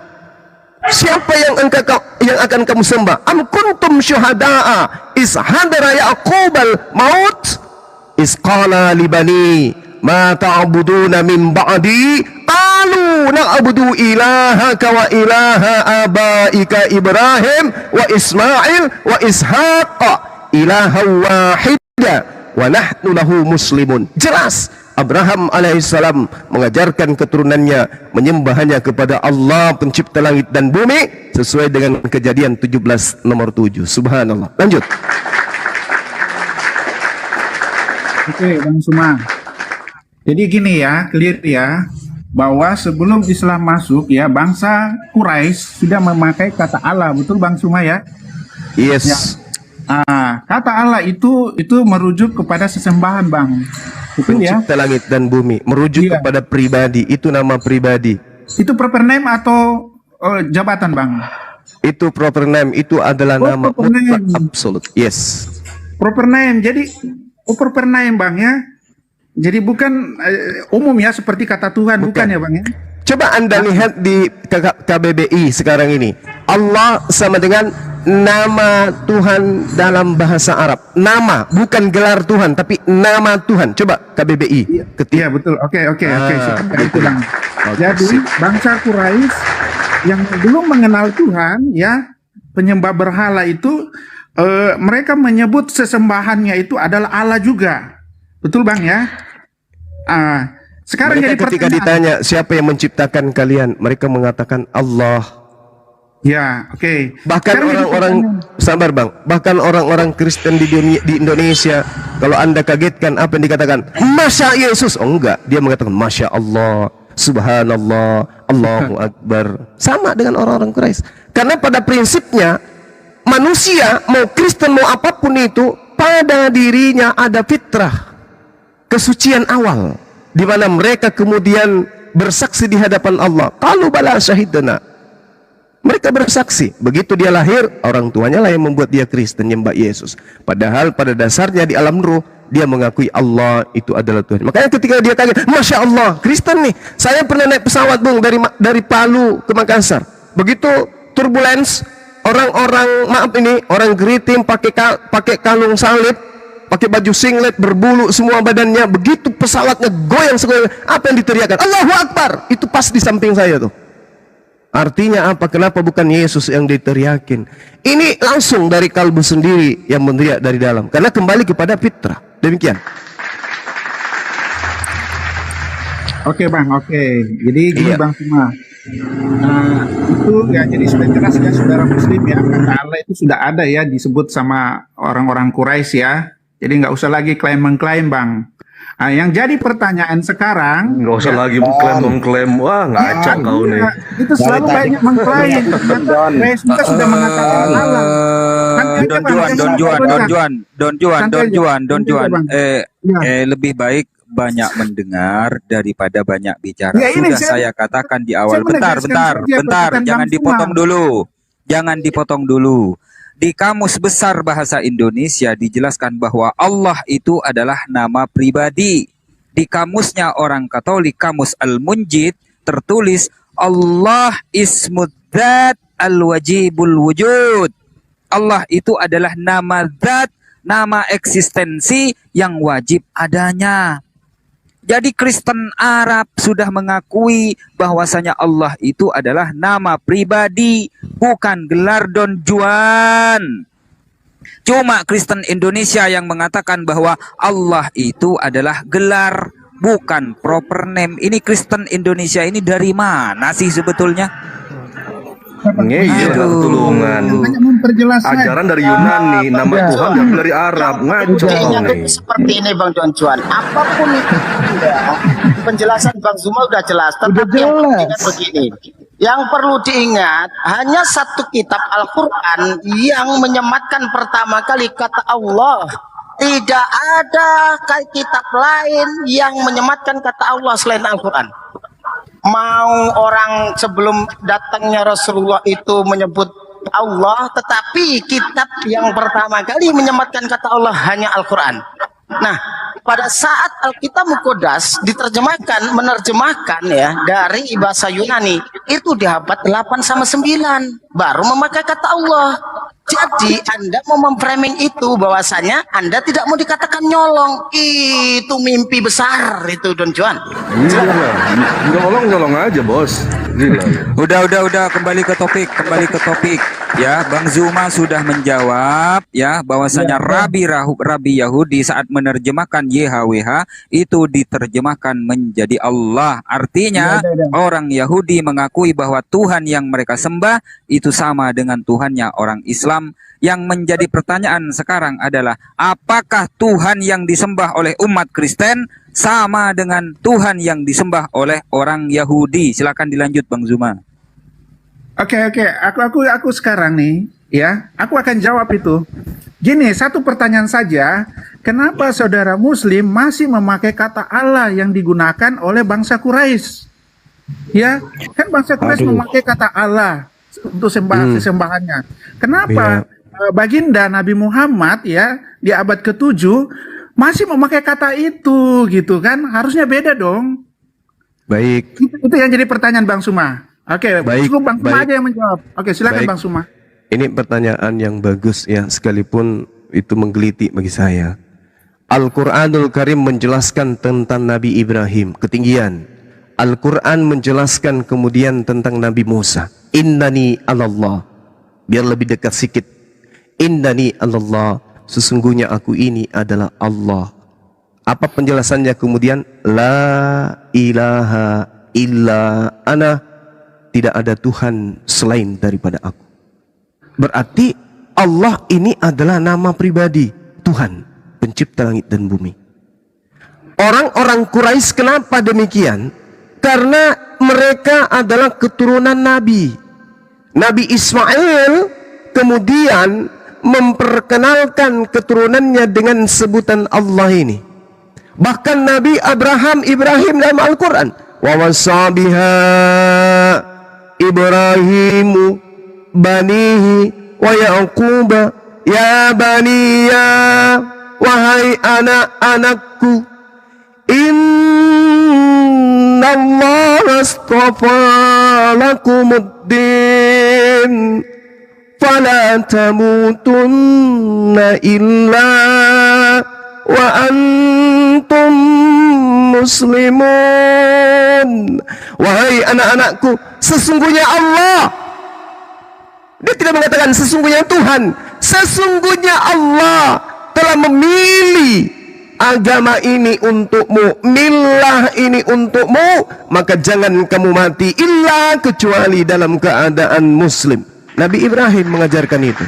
Jadi keturunannya kemudian Nabi Ismail, Khedar, Nebayat, keturunannya semua sudah mengenal Allah.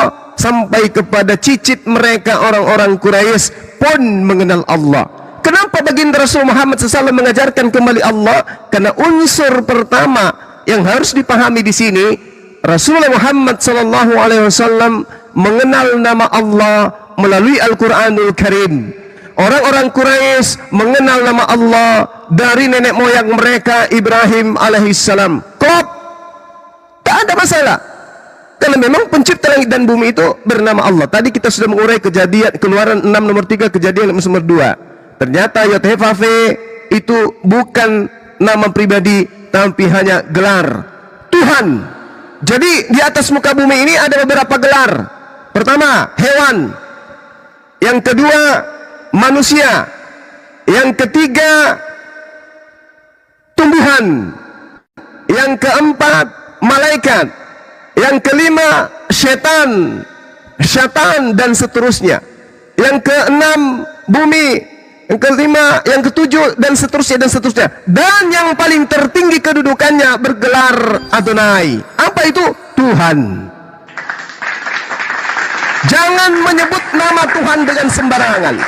Jadi di situ Tuhan menyatakan dirinya sebagai Tuhan, bukan menyatakan nama. Akulah Tuhan. Apa Tuhan itu? Pencipta langit dan bumi. Jangan kau menyebut namaku dengan sembarangan. Akulah Tuhan. Tidak ada Tuhan selain aku. Anihu. Akulah Tuhan itu. Makanya manusia tidak bisa disandangkan Tuhan. Apalagi hewan tidak bisa disandangkan Tuhan. Apalagi tumbuhan tidak bisa disandangkan Tuhan. Karena kenapa? Yang menyandang Yod-Heh-Vav-He Adonai hanya satu, yaitu pencipta Rabbus samawati wal ard, yang kemudian menyatakan dirinya kepada Nabi Musa alaihissalam dengan sebutan Allah, dan sebelumnya juga menyatakan diri kepada Abraham alaihissalam dengan sebutan Allah.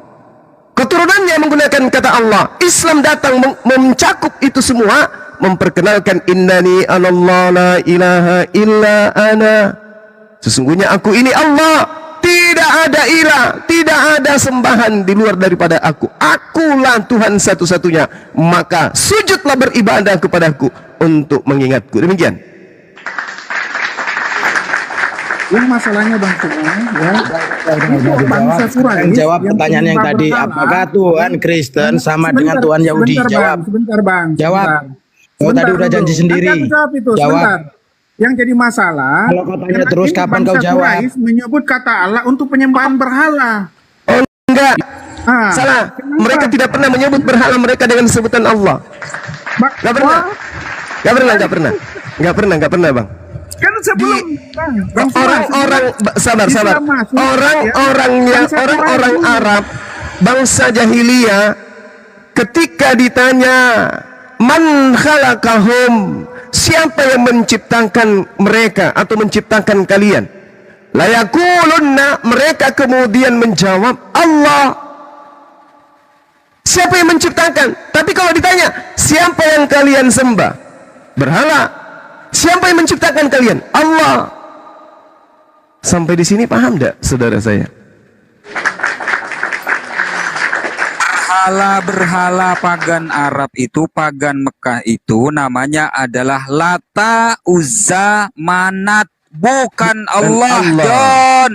Bukan Allah. Aduh ya Allah, astagfirullahaladzim. Islam kan belum datang berjabat ke-7. Abang Ayubi, ini kalau dia nyerocos, kapan dia mau jawab? Pertanyaannya tadi. Dan jemput dulu, saya diskusi dengan Bang Suma nih, ya. Kan di situ bangsa Quraisy sebelum mengenal Sudahlah, Islam, dia kan penyembah berhala. saya berhak Mereka menendang kata Allah, Anda, kata saya Tuhan. berhak menendang Anda. Ya, lebih baik Anda saya turunkan saja, diganti dengan Kristen yang lain kalau Anda tidak mau fair. Sudah dijawab dari awal sampai akhir oleh Bang Zuma. Saya juga menyebutkan di kamus Al-Munjid, kamusnya orang Katolik Rom, Katolik. Allah Ismudzat Al-Wajibul Wujud.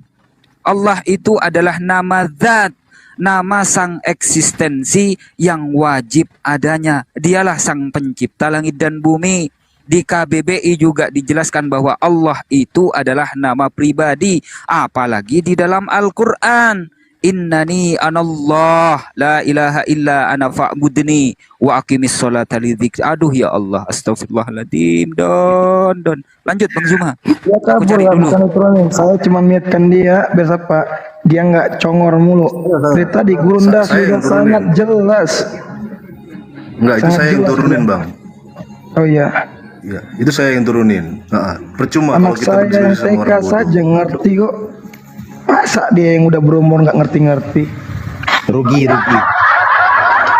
Rugi Gurunda jelaskan kayak gitu sepanjang lebarnya. Aduh. Tinggalkan doktrin bahwa otakmu kau naik.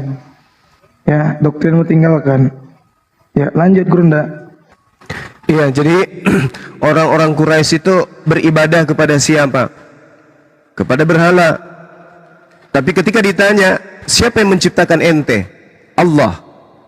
Kenapa menyembah berhala? Karena kami nggak bisa melihat Allah dan tidak ada syariat yang datang kepada kami. Itu makanya Islam itu datang. Setelah Islam datang, kemana orang-orang Quraisy ini? Kemana orang-orang Quraisy yang menyembah berhala tadinya setelah Islam datang? Menyembah kepada Allah dan melemparkan berhala-berhala mereka. Jadi mereka tahu pencipta namanya Allah. Tapi karena kita tidak melihat, maka yuk kita bikin patung, kita sembah patung itu, kita ibadahi patung itu. Itu makanya Islam datang. Jadi orang-orang yang menyembah patung pun ketika ditanya siapa yang menciptakan kalian? Siapa yang menciptakan berhala-berhala itu? Siapa yang menciptakan ini semua? Mereka serentak menjawab Allah. Tapi kenapa kalian menjadikan ini semua sebagai sembahan? Ya karena kami tidak ada tuntunan. Kami bangsa ummi. Kami tidak ada kitab. Kami tidak ada nabi. Kami tidak ada rasul. Maka ketika kemudian Rasulullah Muhammad SAW diutus kepada bangsa yang ummi, Rasulullah kemudian membawa mereka kepada jalan kebenaran, meninggalkan penyembahan terhadap berhala, tetapi benar-benar menyembah kepada Allah Azza wa Jalla. Demikian.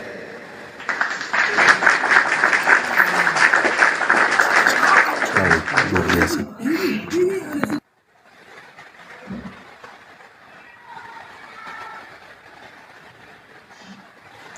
Ya, buat teman-teman Kristen yang mau naik silakan.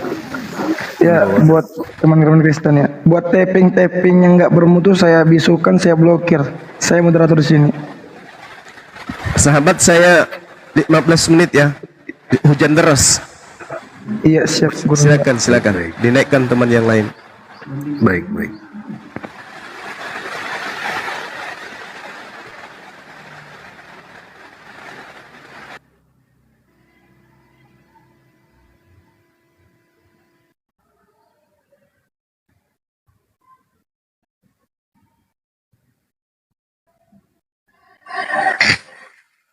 Memang ini ya sangat sulit bagi orang Kristen itu melakukan suatu kejujuran.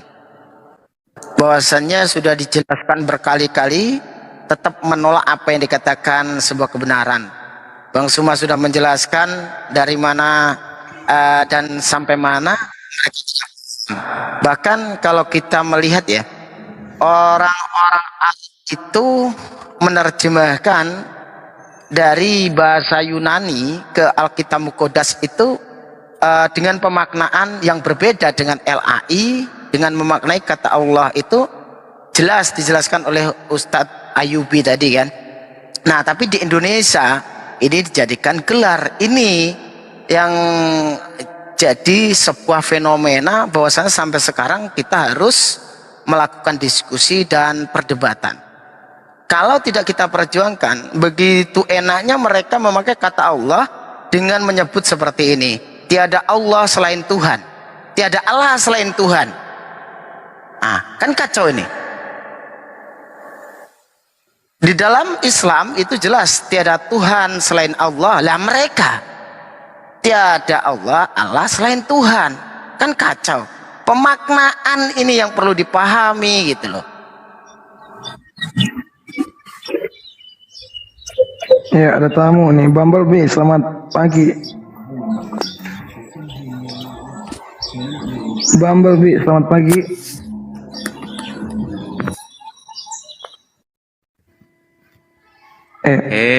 Bumblebee. Malah di mute-nya. Aneh ya. Kalau Anda tidak bicara, saya tendang juga nih. Saudara? Dia cuman mau screenshot, mau bikin VT itu.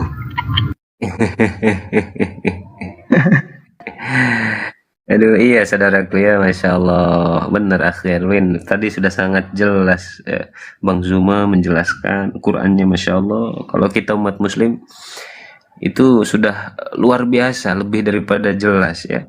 Tetapi ya kita maklum saja, oten-oten ini memang sudah sangat banyak dijelaskan di dalam Al-Quran.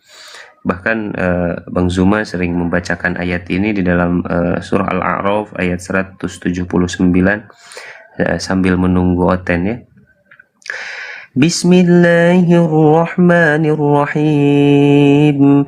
وَلَقَدْ ذَرَأْنَا لِجَهَنَّمَ كَثِيرًا مِنَ الْجِنِّ وَالْإِنسِ لَهُمْ قُلُوبٌ لَا يَفْقَهُونَ بِهَا وَلَهُمْ أَعْيُنٌ لَا يُبْصِرُونَ بِهَا وَلَهُمْ آذَانٌ لَا يَسْمَعُونَ بِهَا أُولَئِكَ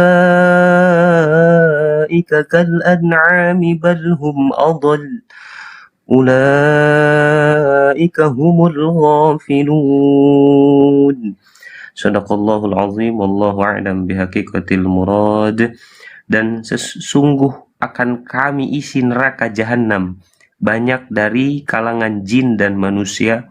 Mereka memiliki hati tetapi tidak dipergunakan untuk memahami ayat-ayat Allah, dan mereka memiliki mata tetapi tidak dipergunakannya untuk melihat tanda-tanda kekuasaan Allah, dan mereka mempunyai telinga tetapi tidak dipergunakannya untuk mendengarkan ayat-ayat Allah. Mereka seperti hewan ternak, bahkan lebih sesat lagi daripada hewan ternak. Na'udzubillah. Mereka itulah orang-orang yang lengah. Na'udzubillah summa na'udzubillah. Maha benar Allah dengan segala firman-Nya, saudara. Begini Abuya, saya yakin ya, saya menyimak dari awal, si Don Juan itu sebetulnya paham, tapi pura-pura tidak paham. Kenapa? Karena pada saat ditanyakan kepada mereka, apakah Tuhannya orang Yahudi sama dengan Tuhannya orang Kristen, mereka kesulitan.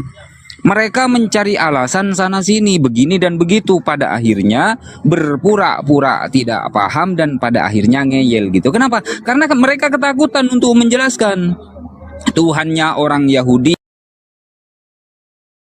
nomor 9. Sedangkan Tuhannya umat Kristen ini kan Yesus, anaknya Bunda Maria yang sebagai manusia. Jadi yang satu Tuhannya orang Yahudi bukan manusia, Tuhannya umat Kristen manusia. Jadi berbeda. Tuhannya orang Yahudi tidak dibentuk sebelumnya dan sesudahnya di Yesaya 43 nomor 10. Sementara Tuhannya umat Kristen ini kan dibentuk di dalam rahim Bunda Maria. Tuhannya orang Yahudi itu tidak berubah di Maleakhi pasal 3 nomor 6. Sementara Tuhannya umat Kristen ini kan berubah. Yang awalnya tidak ada, diadakan, dibentuk di dalam rahim Bunda Maria. Jelas beda. Jadi bengek mereka untuk menjawab masalah ini. Karena memang berbeda, faktanya memang berbeda gitu. Tuhannya Musa tidak bisa dilihat oleh pandangan mata di Keluaran 33 nomor 20. Tuhannya Yesus juga tidak bisa dilihat di Yohanes 5 nomor 37. Sedangkan Tuhannya umat Kristen 2000 tahun yang lalu bisa dilihat di Israel sana. Jadi mereka ketakutan. Lanjut Bang Zuma. Tumben hari ini Romo itu sependapat dengan kita, Pak Ustadz. Kita sapa dulu teman ada tamu ya. Selamat pagi Bang Raja. Silakan, tadi Anda minta naik toh? Iya, Ada mau sampaikan mungkin ya. Ya, selamat pagi, Bang. Ini Bang, saya mau tanya Bang sama Bang Juma. Bang Juma, mohon penjelasannya tentang kata kami dalam Al-Quran, Bang Juma. Mohon maaf sebelumnya, Anda Muslim atau Kristen Bang? Saya Muslim Bang, Muslim. Oke. Kok nggak baca Bang? Kenapa pakai Jangan terangkat soal tadi katanya beliau hujan deras di sana. Mungkin Ustadz Al-Ayyub. Saya dengar. Gini Bang Raja ini diragukan karena nggak baca salam ini. Ada apa nih? Kalau Muslim itu baca salam Bang, masuk rumah orang Bang. 100% Alhamdulillah Muslim Bang, Muslim. Anda cepat salam. Baca salam. Salam dulu Bang Raja. Baca buat doa itidal dulu Bang Raja, coba. Doa itidal coba. Bacaan itidal Bang. Gak usah jauh-jauh Bang. Gampang itu Dinda. Salat jenazah berapa rakaat Bang Raja? Iya, berapa rakaat salat jenazah? A'udzu billahi minasyaitonir rajim. Bismillahirrahmanirrahim. Wadduha wal laili idza saja ma. Itu bukan itidal Bang. Itu bukan doa itidal. Wala sawfa yu'tika rabbuka fatarda. Alam yajidaka yatiman fa'awa wa wajadaka dhallan fahada wa wajadaka 'ailan fa'aghna. Ammal yatima fala taqhar wa amma as-sa'ila fala tanhar wa amma bi ni'mati rabbika fahaddits. Saya rasa itu udah cukup kali ya Bang. Ya, siap. Ya, Masya Allah. Tapi alangkah baiknya saudara, maaf ya. Maaf begini saudara. Kalau antum masuk ke koma, apalagi ini komal muslim, dan di sini ada para guru, alangkah baiknya antum itu mengucapkan salam dulu terlebih dahulu ya. Coba silakan. Dari tadi belum salam loh, silakan. Assalamualaikum warahmatullahi wabarakatuh. Para saudaraku muslimin. Waalaikumsalam warahmatullahi wabarakatuh. Oke Bang. Iya. Jadi kalau saya ditanya kenapa Allah Subhanahu wa taala mengatakan kata kami, sebenarnya Allah tidak pernah menyebut kata kami itu, nggak pernah. Di dalam Al-Qur'an itu tidak ada kata kami. Karena Al-Quran bukan bahasa Indonesia. Karena dia bukan bahasa Indonesia, maka cakupan daripada kata kami terhadap kata yang diterjemahkan dalam bahasa Quran itu rasanya tidak bisa disamakan. Kenapa? Karena kosakata bahasa Indonesia itu tidak ada yang disediakan untuk merujuk yang sifatnya jamak. Bingung kan kita? Bingung. Karena keterbatasan bahasa Indonesia. Contoh, ketika Allah kemudian mengatakan kata kami, wa ma arsalna, dan kami tidak mengutus rasul atau utusan pun min qablika, sebelum engkau wahai Nabi Muhammad. Kenapa di situ Allah mengatakan kata kami? Karena Allah menceritakan keagungan dirinya, kebesaran dirinya. Dia yang maha segala-galanya. Sampai orang yang sesempurna Rasulullah pun beliau yang mengutusnya.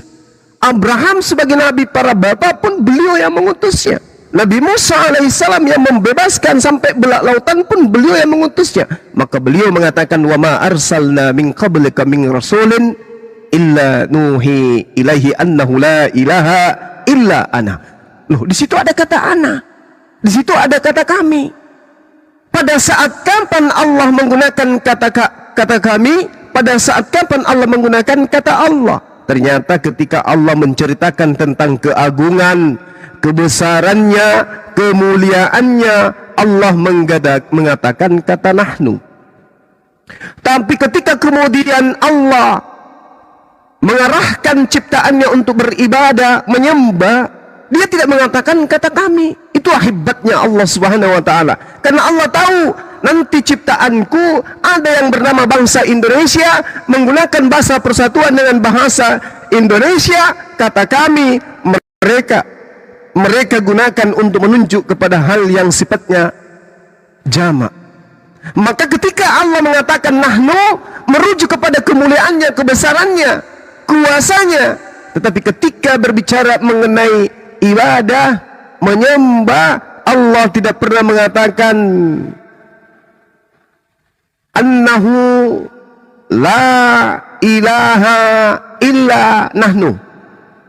Tidak pernah dikatakan tidak ada Tuhan selain kami, nggak pernah. Atau sembahlah kami, itu nggak ada, nggak ada.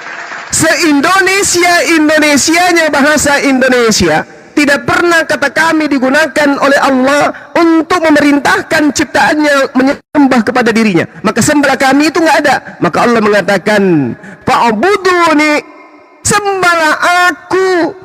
Ketika diperintahkan manusia menyembah, dia tidak mengatakan sembahlah kami, tapi sembahlah aku. Sembahlah aku, ibadahlah kepada aku. Bukan dia mengatakan ibadahlah kepada kami. Karena kalau itu dia katakan rasa bahasa Indonesia oleh orang-orang yang tidak memiliki ilmu paham, mereka akan mengatakan, oh Tuhannya umat Islam itu rame, banyak. Padahal Allah Subhanahu wa taala menjelaskan, Rabbul Masyriqi wal Maghrib, la ilaha illa huwa fattakhizhu wakilan. Allah juga menerangkan dalam Quran, walillahil masyriq wal maghrib fa aynama tuwallu fathamma wajhullah innallaha wasi'un alim. Dan milik Allah timur dan barat, kemanapun kamu menghadapkan wajahmu, di sanalah wajah Allah. Sungguh Allah maha luas, maha mengetahui. Lalu Allah mengatakan, dialah Allah Tuhan timur dan barat, tidak ada Tuhan selain dia, maka jadikanlah dia sebagai pelindungmu. Jadi ketika Allah mengatakan, wa ma arsalna min qablika min rasulin illa nuhi, dan kami tidak mengutus satu rasul pun sebelum engkau wahai Muhammad, melainkan kami wahyukan kepadanya bahwa tidak ada Tuhan yang berhak disembah selain aku. Dia tidak mengatakan selain kami, tetapi aku. Maka sembahlah aku. Dia tidak mengatakan sembahlah kami. Nah, contoh, saya seorang pemimpin. Ketika kemudian ada pertemuan briefing pagi, saya mengatakan kepada karyawan saya, besok pagi kami akan ke Jakarta melakukan pertemuan. Padahal yang pergi cuma saya sendiri sebagai pimpinan. Kok ada kata kami? Karena itu untuk keagungan kebesaran saya sebagai direktur di perusahaan ini. Maka saya mengatakan kami. Kalau saya mengatakan saya, skalanya kecil, sifatnya pribadi. Tapi kalau saya mengatakan kami akan ke Jakarta, maka cakupannya adalah semua aspek yang ada di dalam perusahaan itu, saya yang pimpin ke Jakarta. Itu hebatnya Allah. Ketika Allah mengatakan wa ma arsalna, maka semua aspek pengiriman pengutusan Rasul Nabi itu adalah di bawah kuasa Allah. Tapi ketika berbicara mengenai ibadah, penyembahan, hanya ada aku, ana. Tidak ada nahnu, tak ada. Demikian.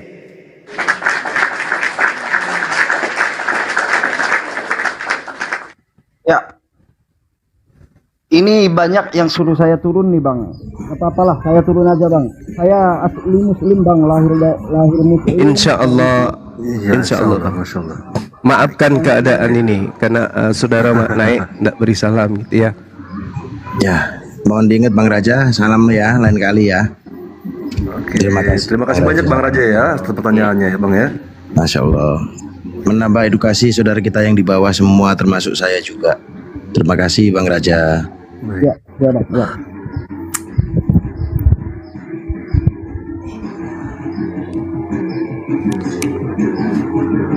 Ini saya bentar lagi zuhur ya teman-teman. Lanjut. Baik, Bunda baik. Terima kasih. Nggak baca salam turun, nggak baca salam gimana nggak curiga orang ya?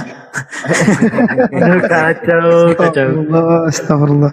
Ya teman-teman yang Kristen di bawah, ya di sini Tuhanmu saya. Anda tapping yang nggak enak, saya bisukan, saya blokir. Betul. Jadi pesan kita sama open-open di bawah, pedelah terhadap kemampuan, nggak usah lah seperti itu. Masya Allah. Mau pede gimana?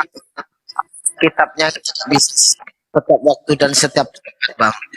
Ya juga. Gimana kalau untuk anak itu berbeda dengan Al-Quran bang? 2 bulan terakhir ini ya, 2 bulan terakhir ini saya mengamati untuk domba-domba yang waras itu sekarang sudah agak jarang. Yang banyak itu domba-domba buntung yang banyak. Betul. Tahan banyak domba yang terselamatkan lagi. Ini ada ini kandang. Ini sadarlah. Oh, lanjut Gurunda, lanjut. Ini ada saudara kita yang ingin mengucapkan salam kepada Gurunda ya, Masya Allah. Assalamualaikum Kang Arya. Aduh ngelek ya. Ya, assalamualaikum warahmatullahi wabarakatuh, Bang Juma. Waalaikumsalam. Ya, saudara-saudara semua. Oh, barakallah. Ya, sehat-sehat semua ya. Insya Allah Bang. Iya. Mau curhat sedikit Bang Juma.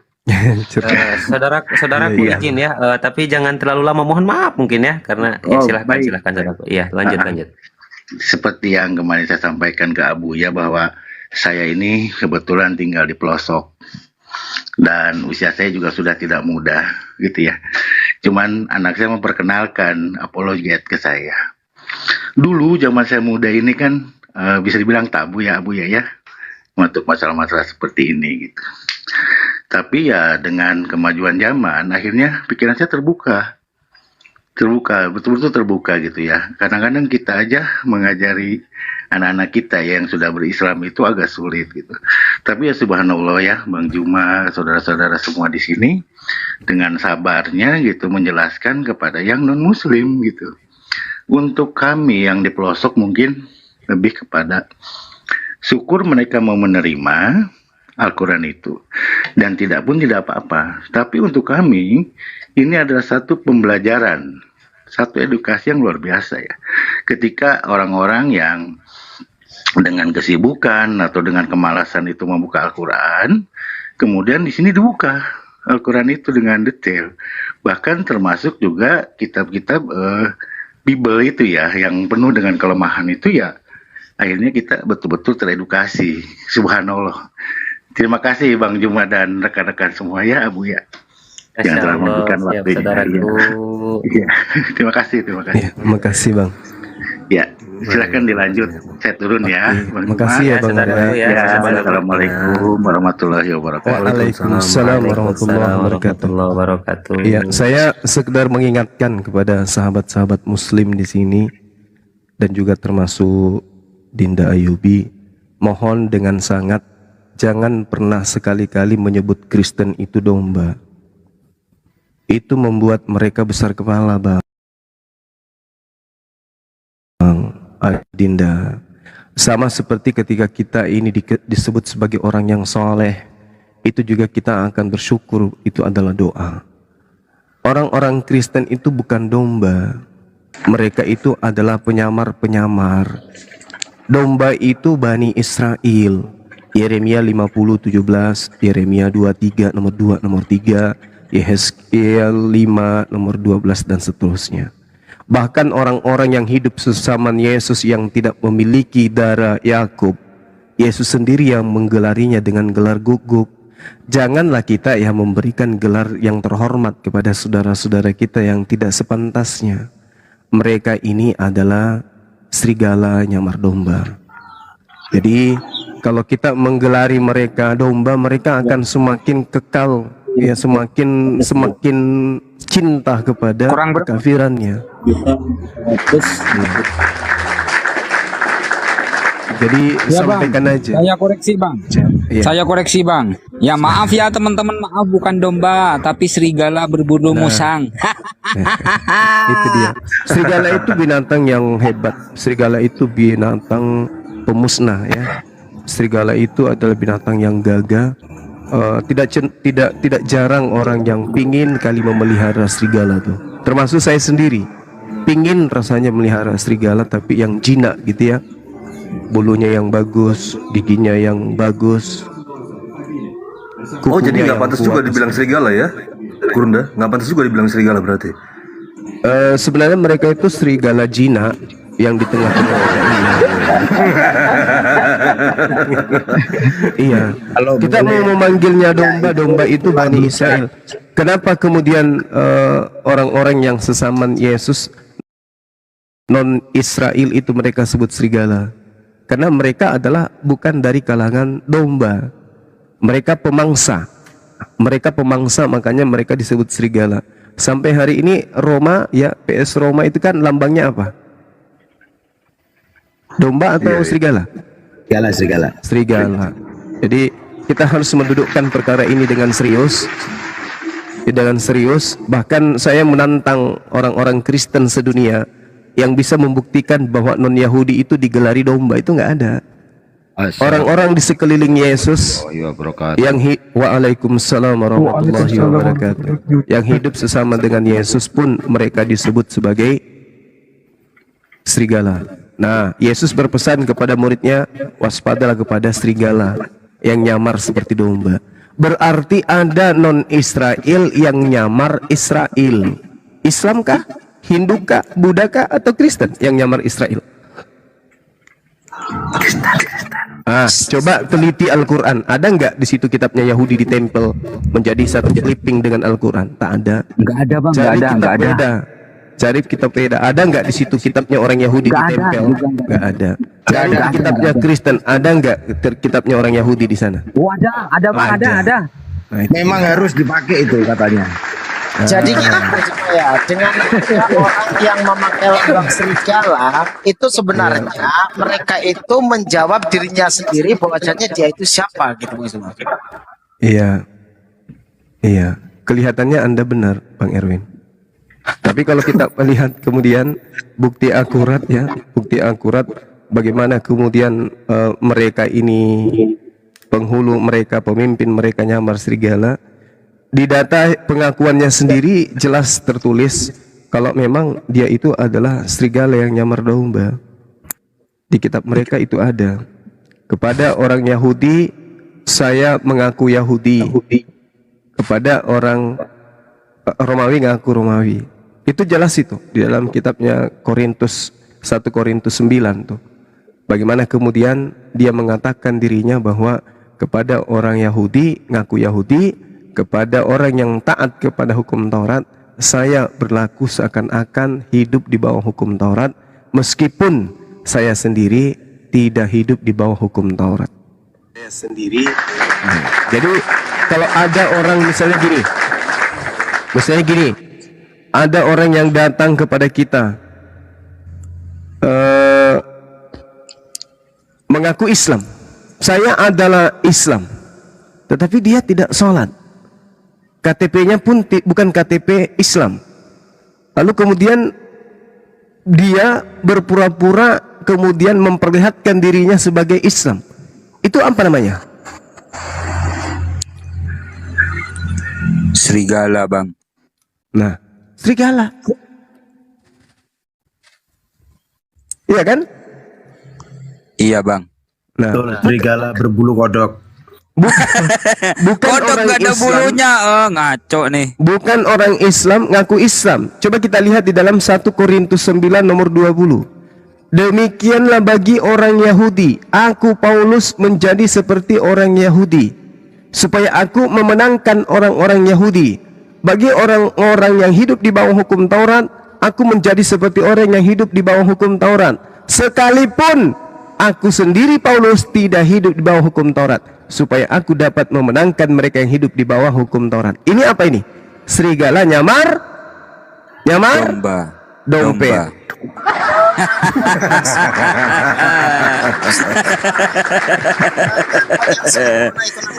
Kita sapa dulu nih, ada tamu satu nih. Assalamualaikum, Kakak. Waalaikumsalam warahmatullahi wabarakatuh. Kakak, assalamualaikum. Jangan-jangan ini lagi masak tapi maksa naik ini. Kakak, assalamualaikum. Ya, sudah turun aja ya. Jangan maaf ya, Kak ya. Itu beliau lagi ini mau promoin anaknya beliau itu, si gadis. Jangan gitulah. Udah boleh.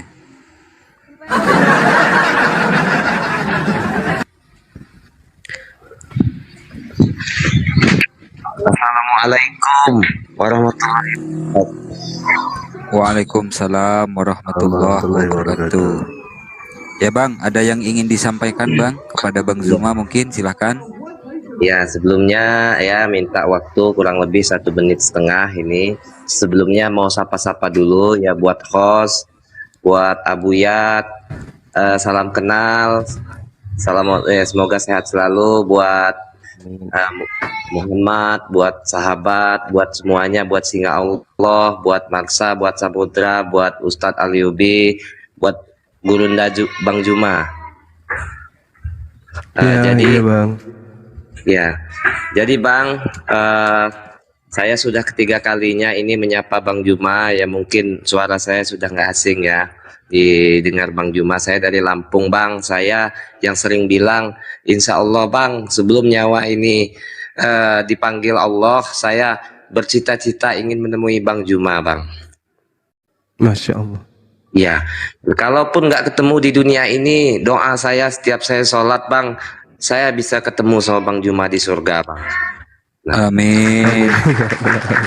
Nah, jadi bang, ini dasar Bang. Saya jujur Bang, ini jujur buat ustadz-ustadz yang lain di sini ya. Saya ini ya mungkin bukan dikarenakan minim ilmu, mungkin karena ya saya manusia biasa, tidak luput dari hawa dan nafsu ya. Saya dulu sempat bingung, kenapa sih kok sebegitunya gitu Islam ini mencintai Nabi Muhammad. Nah, karena saya ini begini mikirnya ini Bang Juma. Karena saya ini nggak hidup di zaman itu, bagaimana saya bisa mencintai sosok beliau gitu loh. Cuman katanya gitu, itu berdasarkan hawa nafsu ya Bang. Ini nggak munafik saya Bang ya. Tapi Bang, ketika saya kenal sama Bang Juma, sudah hampir setahun inilah saya mengikuti ini. Ya Allah Bang, baru sadar saya. Ternyata apa ya, bukan tanpa dasar umat Islam ini mencintai Nabi Muhammad. Karena bukan berarti saya memposisikan bahwa Bang Juma ini adalah Nabi Muhammad, bukan. Saya membaca, saya hidup di zaman Bang Juma ini saja, sebegitu saya kagumnya gitu. Apalagi hidup di zaman Nabi Muhammad, itu loh Bang. Yo Allah Bang, saya terima kasih betul Bang Juma. Yang tadinya saya itu ada perasaan kayak mana sih Nabi Muhammad gitu kan, kok sebegitunya gitu kan. Apalagi kalau waktu Maulid Nabi, berbondong-bondong ke masjid kan. Itu saya tuh ya namanya manusiawi Bang ya. Saya juga karena mungkin saya awam kali. Nah jadi sebegitu saya ketemu kenal sama Bang Juma ya, saya baru sadar oh wajar gitu. Nabi Muhammad yang mengajarkan tentang Islam ya kan dengan akhlaknya yang katanya sekedar cerita, dengan saya melihat Bang Juma, kesabaran Bang Juma, cara Bang Juma berkomunikasi, cara Bang Juma mengajarkan, itu luar biasa Bang. Saya udah bisa digambarkan bagaimana sosok baginda Rasul Nabi Muhammad. Jadi kalau saya ngelihat cerita-cerita ya baginda Rasul, saya lihat bahkan sampai saya beli bukunya, pasti nangis saya ngebaca itu Bang. Ya Allah Bang. Makanya saya sampai punya cita-cita Bang, pengen ketemu Bang Juma karena Bang Juma berhasil membuka pintu hati saya, pikiran saya ya Allah Bang. Kalau saya ketemu Cepat beli tiket Bang, cepat beli tiket berangkat ke Makassar Bang. Iya Bang, saya sampai netesin air mata ini Bang. Ya Allah Bang, makasih banyak ini Bang Juma ya. Saudaraku ya, sehat selalu ya saudaraku, Masya Allah. Oke, sebelum saya tutup ini Bang Abu ya. Ya. Saya awal kenalnya diskusi lintas agama ini, jujur saya sebelum saya ngepen sama guru-guru yang lain, terutama Bang Juma, saya itu waktu itu saya nggak sengaja ngeliat waktu itu diskusi Bang Handi. Nah ini Bang Handinya kebetulan nggak ada, titip salam aja ya abang-abang semuanya. Bang Handi waktu diskusi sama nggak tahu Bapak Pendeta apa yang waktu dia ngomong lem tikus. Jadi saya ketawa kan, awalnya tertariknya dari situ, ikut, oh akhirnya ketemu sama Bang Juma. Oke Bang Juma, begitu Bang Juma. Semoga sehat. Bang. Ya Allah Ya. Bang Juma. Terima kasih Bang, luar daripada biasa. Ini yang ketiga kalinya saya naik. Terima kasih buat Masya Allah. guru-guru Sehat yang lain. terus Bang Dewan. Jaga diri Iya, baik-baik, rapatkan barisan, luruskan saf. Siap Bang Juma, iya. Iya Bang. Salam buat keluarga semuanya yang di Lampung ya Bang. Buat keluarga saya di sini. Bang. Oke ya Siap. Bang. Salam keluarga. Iya. Siap Bang. Amin Bang. Oke, terima kasih host, terima kasih buat semuanya. Assalamualaikum warahmatullahi wabarakatuh. Waalaikumsalam. Waalaikumsalam warahmatullahi wabarakatuh. Sahabat saya izin sebentar ya, zuhur dulu ya, persiapan ya. Nggih. Iya. Assalamualaikum warahmatullahi wabarakatuh. Waalaikumsalam warahmatullahi wabarakatuh.